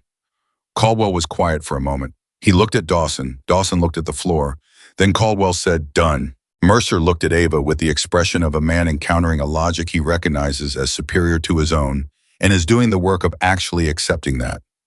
Grant against the wall pressed his lips together in a thin line that was the closest he came to smiling when something moved him. Dawson looked up. He looked at Ava. He said quietly, why? And she said simply, because you stayed in the room. I didn't understand that immediately. She could see it on his face, the way he held the words, examining them, trying to find the meaning. She said, "You could have left when the room emptied. Nobody would have known you were gone before I said anything. You stayed and you told me the truth when the truth cost you something." She paused. "That's not nothing, Sergeant Dawson. That's actually the beginning of something." He looked at her for another moment. Then he nodded once. The nod of a man who has been given something he knows he will need to spend a long time being worthy of. At 17:30, after Caldwell had dispersed the remaining officers and Grant had walked Hargrove back to the helicopter pad, Mercer found Ava in the equipment room again. She was finishing the Barretts cleaning the work she had been doing when Grant interrupted her to say Hargrove had arrived. She had come back to finish it because the weapon needed to be done and because Ava Morgan finished things she started. Mercer stood in the doorway. She looked up. He said, "Can I come in?" "Yes, sir." He came in and stood near the equipment table, not quite at ease, with the bearing of a man who has something to say and is choosing his approach. He said, "I want to explain something." She waited. "When you arrived," he said, "I had a report from the previous installation citing concerns about morale impact from significant program changes. I had a timeline from command that I was behind on. I had an instructor unit that was performing well by every measurable standard." He paused. "And I had a transfer document with half of it blacked out, assigning me an unknown quantity in a leadership role that was going to require my people to accept someone new." He looked at her directly. "I made a decision based on risk management, a decision I believed was logical." "It was logical," she said. He blinked. "The information you had was genuinely incomplete," she said. "You made a risk assessment based on what you could verify, and you prioritized your unit's stability. That's a defensible decision, sir." He was quiet for a moment. "It was wrong," he said. "Yes," she agreed, "but it was wrong because the information was incomplete, not because your decision-making process was broken." She paused. "The broken part was refusing to update the assessment when new information came in." Mercer took that. He held it the way a careful man holds things that require him to be honest with himself. "I did that," he said, repeatedly. "Yes, sir. After the temperature calculation, after the evaluation stages, after the 2,000-meter shot." He looked at the equipment table. "I kept finding reasons why each individual thing didn't constitute sufficient evidence, because I had already decided." "Yes, sir." He looked at her. "How did you not break?" he said. And the question came out less formally than he intended, with the specific quality of a genuine human question rather than an officer's question. 3 days of that, everything you know being dismissed every time you demonstrated it. How did you not?" "I've had practice," she said quietly. He absorbed that. 6 years, he said. "More than that," she said. 6 years of this specific thing. But the general situation started before that." He looked at her for a moment. "I'm going to recommend a revision of how restricted service records are handled at the command level," he said. "There should be a process for commanders to access essential qualification data without compromising operational security. What happened here, judging you by the absence of information rather than by the information present, that can't be the standard." "I'd support that," she said. He nodded. He started toward the door, then he stopped. "Morgan," he said. She looked up. He said, "For what it's worth watching you over these 3 days, the way you worked, the way you responded." He paused. "I've been in this Army for 22 years. I've served with people who were technically excellent and professionally difficult, and people who were easier to work with and less capable and everything in between." He paused again. "What you did, how you handled all of it, I haven't seen that combination before." She looked at him steadily. "Thank you, sir," she said. He left. She looked at the Barrett in pieces on the cleaning cloth in front of her. She picked up the bolt assembly and continued where she'd left off. At 1800, Grant came back.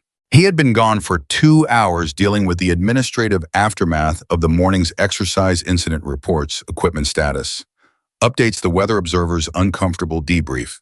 He came back to the equipment room because he had started to understand over 3 days that when there was something left to be said, Ava Morgan could be found finishing something that needed finishing. He sat down in the same chair he'd used 2 nights ago when he'd brought the terrible coffee. "I didn't have coffee this time." He said, "Dawson told you the truth." "Yes," she said, "you surprised everyone with what you did." "I surprised myself a little," she said. He looked at her. "Did you?" She was quiet for a moment. Her hands continued moving on the cleaning cloth. I've thought about what I would do in that situation. In the abstract, I mean. You spend enough time in situations where you're treated as less than what you are, eventually you start working out what you do if you ever had leverage. She paused. In the abstract, I was always angrier than I was today. What changed, he asked. She thought about it. He stayed in the room, she said, and he told me the truth when he didn't have to, when there was no way I could have proven it. She set the bolt assembly down. I've had people in positions of power over me who had information that would have helped me and chose not to share it. Consistently, for years. And Dawson, who has spent 3 days being my most active opponent, chose to tell me the truth voluntarily. She paused. That matters. I don't know how to look at that and respond with destruction. Grant looked at her. You know what the hardest part of this whole thing is for me, he said. She waited. Watching you carry it alone, he said. The last 3 days, yes, but I mean the 6 years, he paused. I think you got so used to being the only person who knew, the only person who could evaluate your own record accurately, that you stopped expecting anyone else to share the weight. And I think that habit became its own kind of problem. She looked at the cleaning cloth. She said, Grant, yeah, you're right. He didn't say anything. I kept telling myself it was the classification. The restrictions, there was nothing I could do about the missing information. She paused. But there were things I could have done differently. I could have asked for help with the scope mount instead of fixing it alone. I could have told you more the night before the evaluation. I could have given Caldwell more to work with when he asked about the notation. She paused. I made choices to carry things alone because I had learned that needing people was a vulnerability. And somewhere along the way, I stopped being able to tell the difference between things I genuinely had to carry alone and things I was choosing to carry alone because the habit was easier than the alternative. Grant nodded slowly. He said, trust isn't giving up control. It's letting qualified people share a load that's too heavy for one person. She looked at him. Yeah, she said. Captain Grant now. He smiled slightly. Or just Lucas. Captain Grant, she said. But something in her voice shifted, a warmth that wasn't there 3 days ago. He stood up. He said, for the record, I would like it stated that I brought you terrible coffee 2 nights ago when you were doing calculations alone in a cold room, and I would like that counted in my favor when you're building your instructor team. She looked at him for a moment. Then she said, you're on the team. He nodded. Satisfied, he left. She sat alone in the equipment room for a while after he was gone. The Barrett was clean. The components were laid out in proper order, ready for reassembly. She looked at them, the bolt assembly, the barrel, the scope. The components of a system that was simple and complex at the same time, that was capable of things that seemed impossible until you understood the physics and then seemed inevitable. She thought about Hayes. She thought about the 4 soldiers who had come home 6 years ago and built 6 years of ordinary life, 6 years of birthdays and bad days, and mornings with their families and all the unremarkable things that make up a life. She thought about Private First Class Marcus Webb, 23 years old with a broken collarbone and cracked ribs, who had grabbed the medic's sleeve and asked if everyone else was okay. She thought about Dawson standing at the back of the room after everyone had left, choosing to stay, choosing the truth. She thought about what General Hargrove had said, that she had spent 6 years being treated as if she had done nothing. And she thought about the fact that this was accurate and that she had survived it, and that surviving it had cost something real, and that the cost was worth noting. Then she began reassembling the Barrett. The following morning began the reconfiguration of Fort Summit's marksmanship program. Caldwell worked fast. He was a general who understood that the window for institutional change opens quickly and closes just as quickly, and that the difference between transformation and another round of good intentions is action taken before the room has time to return to its previous arrangement. By 0800, the official program designation was signed. By 0900, the selection criteria were drafted and posted, identical standards, no exceptions, exactly as Ava had specified. By 1000, the first meeting of the program staff was underway. Ava ran it standing at the front of the room with a whiteboard and a marker, and the particular energy of someone who has been waiting to do the actual work and is now finally doing it. She said, this program is not a competition, it is a curriculum. The difference matters. She wrote the word curriculum on the board. A competition produces a winner. A curriculum produces capability. We are in the business of capability. She paused. Every person who enters this program will be evaluated on the same published standard. I will not know your previous reputation when you walk in. You will not know mine. We will know what we can do, and we will measure it, and we will improve it. The staff in the room, 6 people, including Grant, and in the back, Dawson listened without interruption. There will be no stars in this program, she continued. There will be no untouchable performers who are evaluated differently than everyone else because of what they've done before. What you've done before got you to the door. What you do here determines whether you stay. She looked at each person in turn. Questions, she said. Dawson raised his hand. The room noticed. Several people turned to look at him. He said, "What's the first assessment?" She looked at him. "One reading," she said. "Written assessment first, then observe field exercise. No digital assistance, no calculators, just observation and calculation." He nodded. "I'll prepare," he said. "You'll need to," she said, not unkindly, precisely. The room registered this exchange, the specific quality of 2 people who have moved from one kind of relationship to another, and the move is real, and the room can feel that it is real. That first week was not smooth. It was not designed to be smooth. It was designed to be honest, which is a different thing and usually less comfortable. There were moments when the new standards created friction with existing personnel patterns, people who had been evaluated one way for years and were now being evaluated differently. There were conversations that required Ava to hold the line against pressure from directions she hadn't anticipated. On the 3rd day, a senior warrant officer with 12 years of range experience submitted a complaint to Mercer suggesting that the assessment criteria were unreasonably demanding. Mercer sent him back to Ava. She sat across from the warrant officer in her office, the small room off the main range facility that was now officially hers, and she listened to his complaint completely. She did not interrupt. She did not become defensive. When he finished, she said, "Walk me through the specific assessment that you believe is unreasonably demanding." He did. She listened. Then she walked him through the physics behind the standard, why the requirement existed, what failure to meet it meant in the field, what it had meant historically in operational situations. At the end of the conversation, the warrant officer said, "I still think it's hard." She said, "It is hard. Hard and unreasonable are different things." I was quiet. She said, "Are you willing to work toward it?" He said, "Yes, ma'am." She said, "Good. I'll work with you." He left the office less certain of his grievance and more certain of the standard, which was exactly the outcome she was working toward. On the 5th day, Dawson came to her with a calculation problem. He knocked on the open door frame the way Grant had knocked on the range office door the night before the evaluation, with the specific courtesy of someone who is not assuming access. She looked up. He said, "I'm getting a consistent error on the Coriolis adjustment at distances over 1,800 meters. I've checked the formula twice and I can't find where I'm losing it." She said, "Show me your worksheet." He came in. He sat in the chair across from her desk, Grant's chair, in a sense, though it was not Grant's chair, and he spread his worksheet on the desk between them. She looked at it. She found the error in 40 seconds. It was a formula transcription mistake. A subtle one, the kind that experienced shooters make when they are working from memory on a formula they have used for years and have gradually drifted slightly from the correct version. She pointed to it. He looked at where she was pointing. He looked at his worksheet.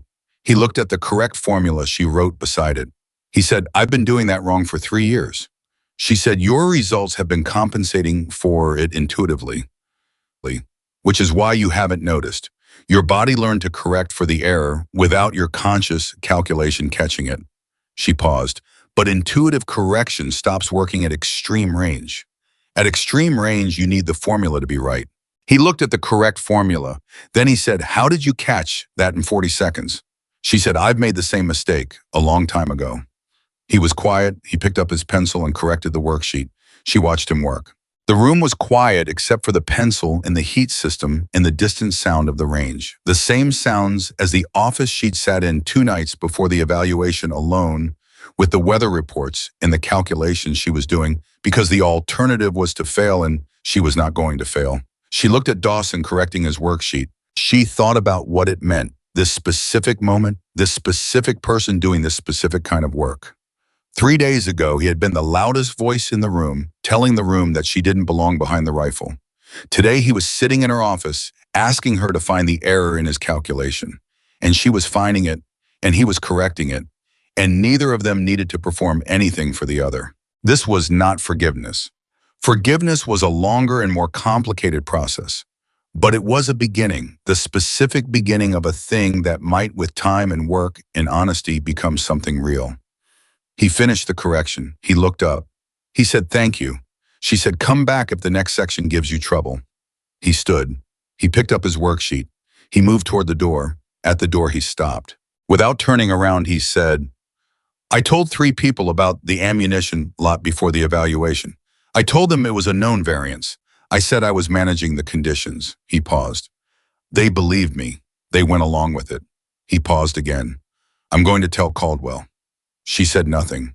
He said, "I'm telling you because you should know, not because I'm asking permission." "I know," she said.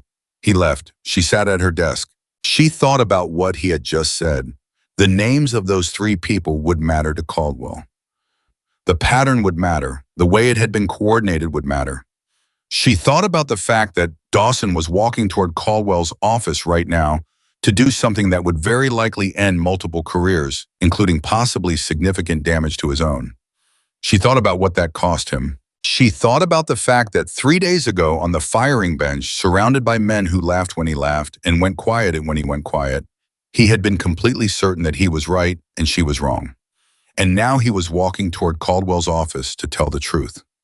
People changed, not quickly, not without calm, not without the specific pressure of events that forced them up against the reality of who they had been and what that had meant. But they changed. She had spent 6 years in the particular loneliness of carrying a truth that nobody around her could verify, surrounded by people who made decisions about her based on information that was incomplete by design.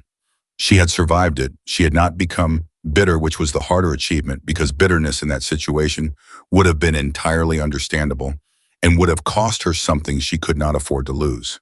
At 1600, Caldwell called her to his office. He told her that Dawson had come to him.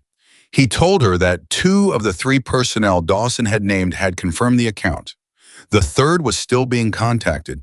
He told her that the process would move forward through the appropriate channels. Then he said, "You knew he was coming to me." "He told me he was going," she said, "and you let him." "Yes, sir." Caldwell looked at her for a long moment. He said, "I've been in this army for 30 years. I've seen a lot of different responses to a lot of different situations." He paused. "What you've done this week, how you've handled all of it, I want you to know that I see it, all of it." She said, "Thank you, sir." He said, "The program is yours completely. Whatever you need." She nodded. Then she said, "Sir, there's one more thing." He waited. She said, "I'd like the 3 200-meter notation to remain in the training archive, without my name attached to it, accompanied by the methodology documentation, the wind reading data, the atmospheric calculation, the approach." She paused. "But not my name. I want it to be a lesson, not a monument." Caldwell studied her face. He said, "The lesson being," she said, "that distance doesn't make a shot meaningful. The decision behind it does. And the lives it protects are the only measure that matters." He was quiet for a long moment. Then he said, "Done." She nodded. She walked back through the range facility hallway toward the equipment room, past the place where Dawson had laughed at the firing bench 3 days ago, past the window that looked out onto the empty range where the Barrett had been, past all the geography of the last 3 days that had happened exactly as it had needed to happen in order to produce this moment. She pushed open the equipment room door. The Barrett was on the bench, reassembled, cleaned and ready. She stood in front of it. She looked at it for a moment. Then she picked up the data book from the shelf beside the bench and opened it to a fresh page. There was still work to do. Several months passed. Not quietly, nothing at Fort Summit ever passed quietly, but productively in the way that things pass when people are doing real work with real stakes and real accountability. The Extreme Range Marksmanship and Rescue Support Program had grown from 6 initial staff members to a full cohort of 22 trainees drawn from installations across 3 commands. Word had traveled. The way word travels in the military. Not through announcements, but through people who had heard something specific from someone they trusted, And what they had heard was that this program was different from other programs in ways that were difficult to describe and easy to feel the moment you walk through the door. Dawson was 3 weeks from completing the foundational curriculum. I had not made it easy on himself. That had been his choice from the beginning, to take nothing at reduced difficulty, to request no accommodations, to sit in the same evaluations as soldiers 10 years younger, with less field experience, and be measured by the same standard without complaint. He had failed 2 assessments on the first attempt. He had retaken them and passed.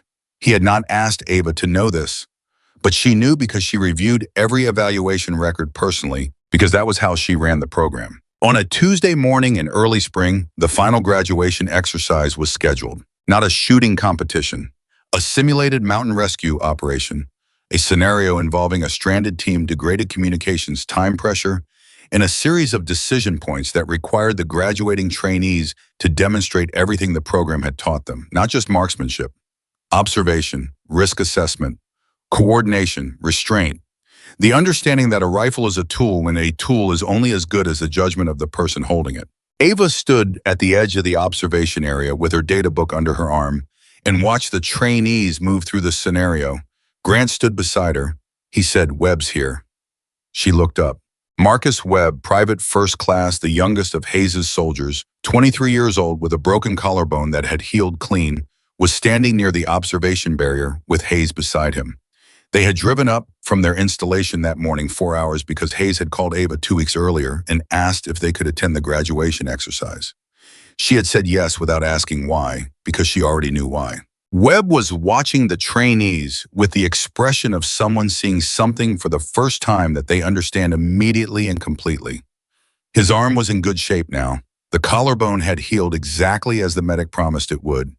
He looked young and alert and entirely alive, which was the most important thing about him. Ava looked at him for a moment, then she looked back at the exercise. The first decision point arrived at 0920. A trainee specialist, Diana Reyes, 26 years old, from Phoenix, the only other woman in the graduating cohort, had a clean firing solution on the simulated threat target. The distance was within her demonstrated capability. The wind was workable. Every technical condition for a successful shot was present. She did not fire. She held position for 8 seconds, reassessing. Then she keyed her radio and said, "Rescue element, this is observation 2. I have eyes on alternate route, grid reference November 4-6. Advise redirect. Threat is stationary and can be bypassed. Over." A pause. Then the exercise controller's voice. "Copy observation 2. Rescue element redirecting." The simulated rescue team reached the stranded position without the shot being fired. The scenario resolved. Reyes came out of her observation position and walked toward the debrief point. Several observers near Ava exchanged glances. One of them, a senior sergeant from an outside installation attending, as an observer, said, "She had the shot." Ava said yes. "She didn't take it." "No," Ava said. "Is that a pass or a fail?" the sergeant asked. Ava looked at him. "What do you think?" she said. He thought about it, genuinely thought about it, which told her something useful about him. He said, "Pass. The mission objective was rescue. The shot wasn't necessary for the objective." "Correct," she said. He absorbed this. "Most programs would have marked her down for not engaging," he said. "Most programs are measuring the wrong thing," she said. And she said it without heat, simply as a fact, and went back to watching the exercise. Dawson completed his scenario segment at 1100. His situation was different from Reyes's. The alternate route was not available. The threat was moving. The rescue element could not reach the stranded position without the shot. Every factor that Reyes had resolved through redirection was in Dawson's scenario resolved differently by design. He fired once. The shot was clean. He came out of position and walked to the debrief point and said nothing about it, which was exactly right. There was nothing to say about a shot taken correctly under correct conditions. The work had been done. The outcome was documented. Moving on was the appropriate response. Ava wrote in her data book. Grant leaned slightly toward her and said quietly, "He's different." "Yes," she said. "You did that." She shook her head. "He did that. I just gave him the conditions." Grant was quiet for a moment. "You know what the difference is between what you did for him and what Mercer and Caldwell and all the rest of them should have done for you 3 days in? She didn't answer. Nothing, he said. The difference is nothing. You gave him exactly what should have been given to you. A fair, standard, accurate feedback and the room to do the actual work. She looked at her data book. She said, then maybe that's the point. At 1300, the graduation debrief began. Ava stood at the front of the room with 22 trainees in front of her and an observation row behind them that included Hayes Webb Hargrove, who had driven up from Denver without announcing it in advance, which was very like him, Caldwell, Mercer, and Grant. Dawson sat in the second row of trainees, not at the back, not at the side. In the second row among the people he had spent 3 months being evaluated alongside, and his posture was the posture of a student, which was not a posture that had come easily to him and which he had earned. Ava looked at the room. She said, today's exercise produced 11 decision points. 7 resulted in shots fired. 4 resulted in shots not fired. All 11 were correct. She paused. I want to spend a moment on that because I know some of you are sitting here uncertain about how a shot not taken can be as correct as a shot taken. The room was quiet. She said Specialist Reyes had a clean firing solution at 0920. She chose not to take it. She redirected the rescue element through an alternate route and achieved the mission objective without the engagement. She looked at Reyes directly. That decision required her to know 2 things simultaneously: that she could make the shot and that making the shot was not the best available action. Knowing the first without the second is technique. Knowing both is judgment. She paused. Judgment is what this program is built to produce. Reyes sat straight in her chair with the expression of someone receiving recognition they worked for and are allowing themselves to feel. Ava said the best sniper is not the person most eager to pull the trigger. It is the person who understands completely when a shot protects lives and when restraint protects them better. The room held that. Then Hargrove from the observation row said, and the room did not expect him to speak, so when he did, the attention shifted immediately. In 38 years of military service, I have attended many graduation events. Training completions, advancement, ceremonies, program graduations. He paused.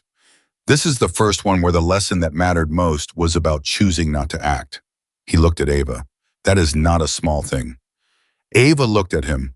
No, sir, she said. It isn't. The room completed its debrief and began to move toward the informal portion of the graduation. The handshakes and photographs and conversations that happen when formal structure releases and people become themselves again. Webb moved through the crowd toward Ava. He stopped in front of her. I was nervous in the way young soldiers are nervous in front of people. They've built up significantly in their minds, which was reasonable. And he dealt with the nervousness by going very direct, which she immediately respected. He said, ma'am, I want to ask you something. Go ahead, she said. Is it true about the shot? The distance. He paused. I know it's in the record. I know General Hargrove confirmed it. I want to hear you say it. The room around them had not gone quiet, but Ava heard the question as if it had.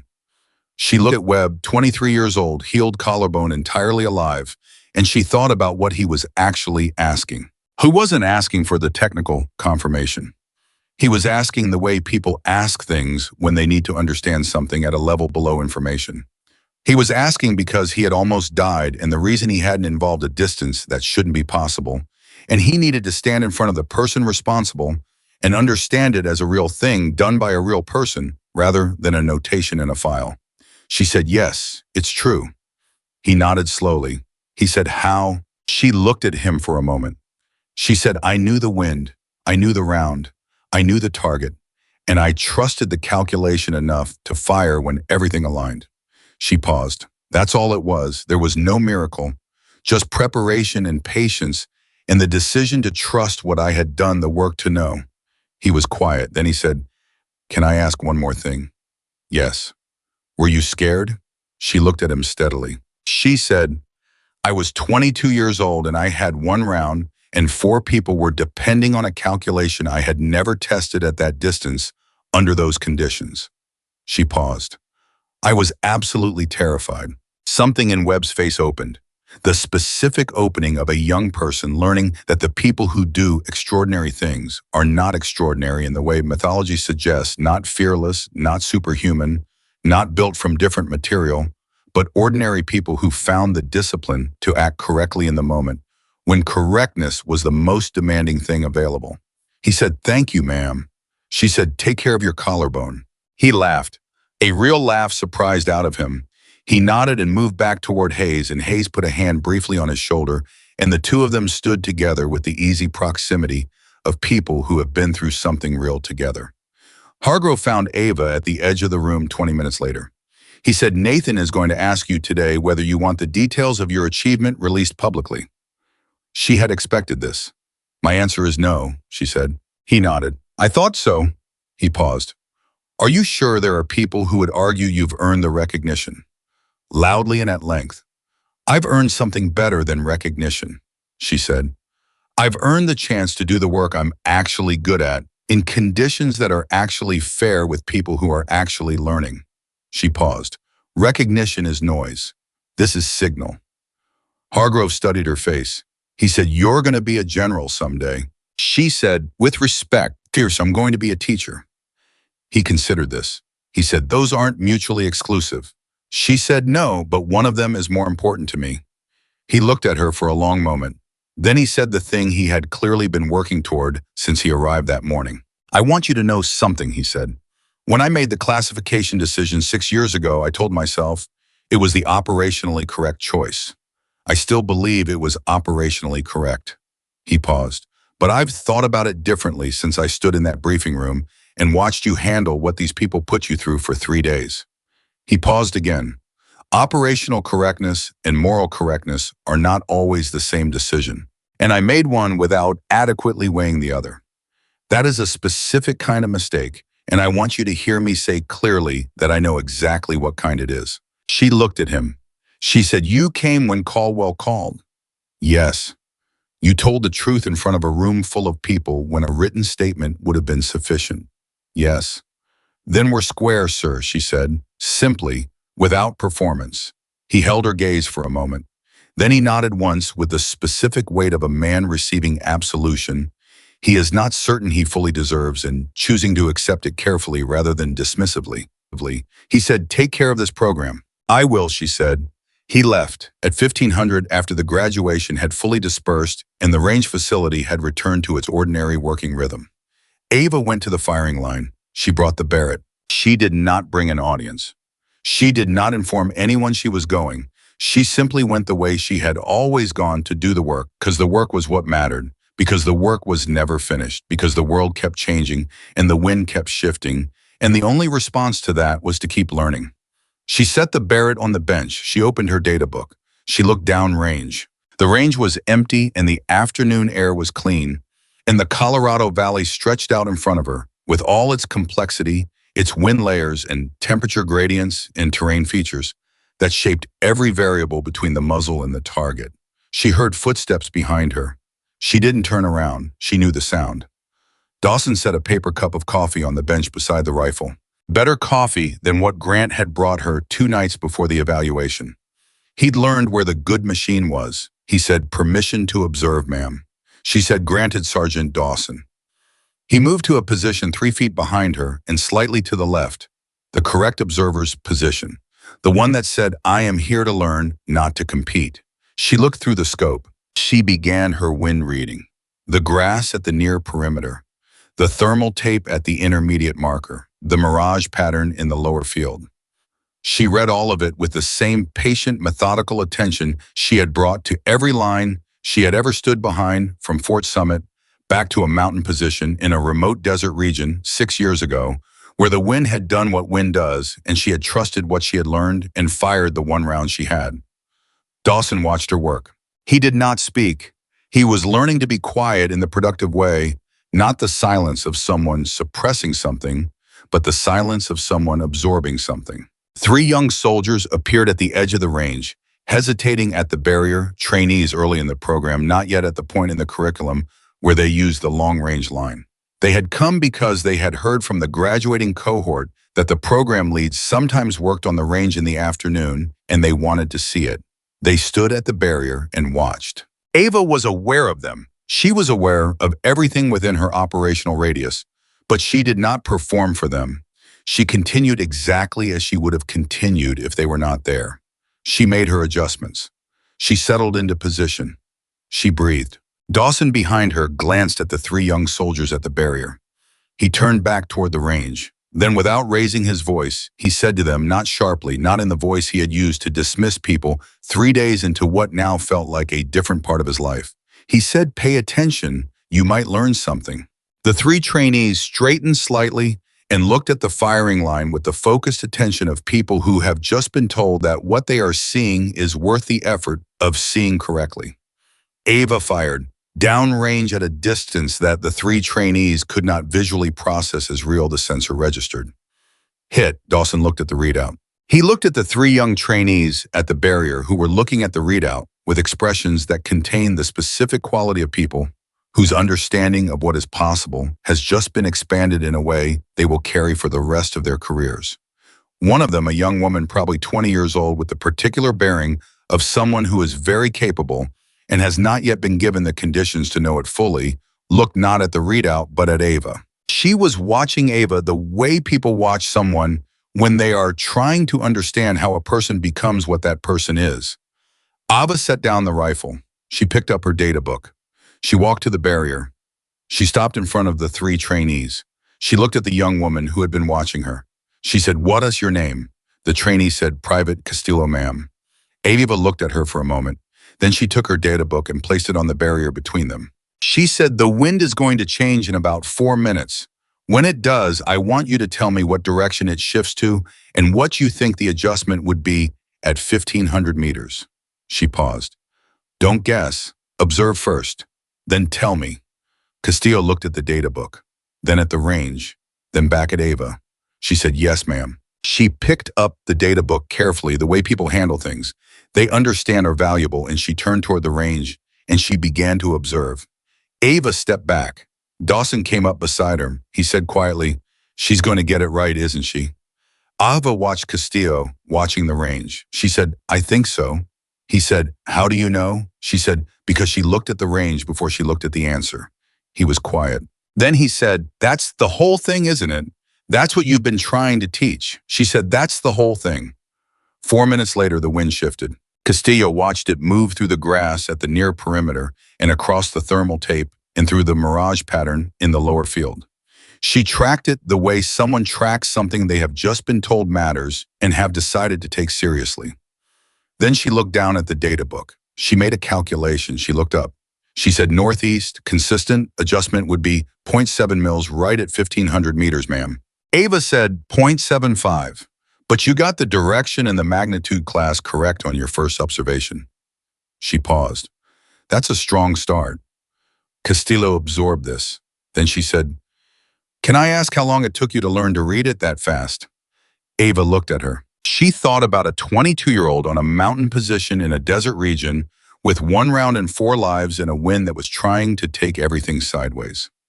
She thought about 6 years of carrying the weight of that moment in rooms where nobody could know about it, and few people, when they found out, chose to believe it. She thought about 3 days at Fort Summit, in a bench, in a Barrett, in a crowd that came to watch her fail, and everything that had happened since, all the way to this moment on this range, with this young private who had looked at the range before she looked at the answer. She said, "It's still taking." Castillo looked at her. "It never stops," Ava said. "The wind is always different. The conditions are always changing. The work is always new." She paused. "The people who stop learning are the people who decide they already know." "Don't be that person." Castillo nodded. She said, "Yes, ma'am." Ava took her data book back. She turned toward the firing line. She looked out across the Colorado Valley where the wind was doing what wind does, shifting, layering, moving in the invisible, complex patterns that only reveal themselves to people who have learned to be patient enough to watch and honest enough to accept what they see. Behind her, Dawson was talking to the other 2 trainees, not in the voice he had used at the firing bench the day Ava arrived, not the performance voice, with its cruelty wrapped in confidence. The quiet voice, the voice of someone passing something on because passing it on is the only thing that makes what they learned worth learning. And on the range in front of her at distances that the three young trainees could not yet imagine being real, the targets waited in the cold, clean air of a Colorado afternoon patient, inexact and completely indifferent to doubt. The 200-meter shot had made Ava Morgan a remarkable sniper. Everything that came after it, the silence she kept, the weight she carried, the cruelty she absorbed without becoming cruel, the discipline she maintained without becoming brittle, and the way she stood in front of every person who told her she didn't belong and simply continued to do the work, that was what made her an extraordinary leader. And the most extraordinary thing about her was the simplest: she had never needed the room to know her name. She had only ever needed the rifle, the wind, the data, and the work. Everything else she had already proven.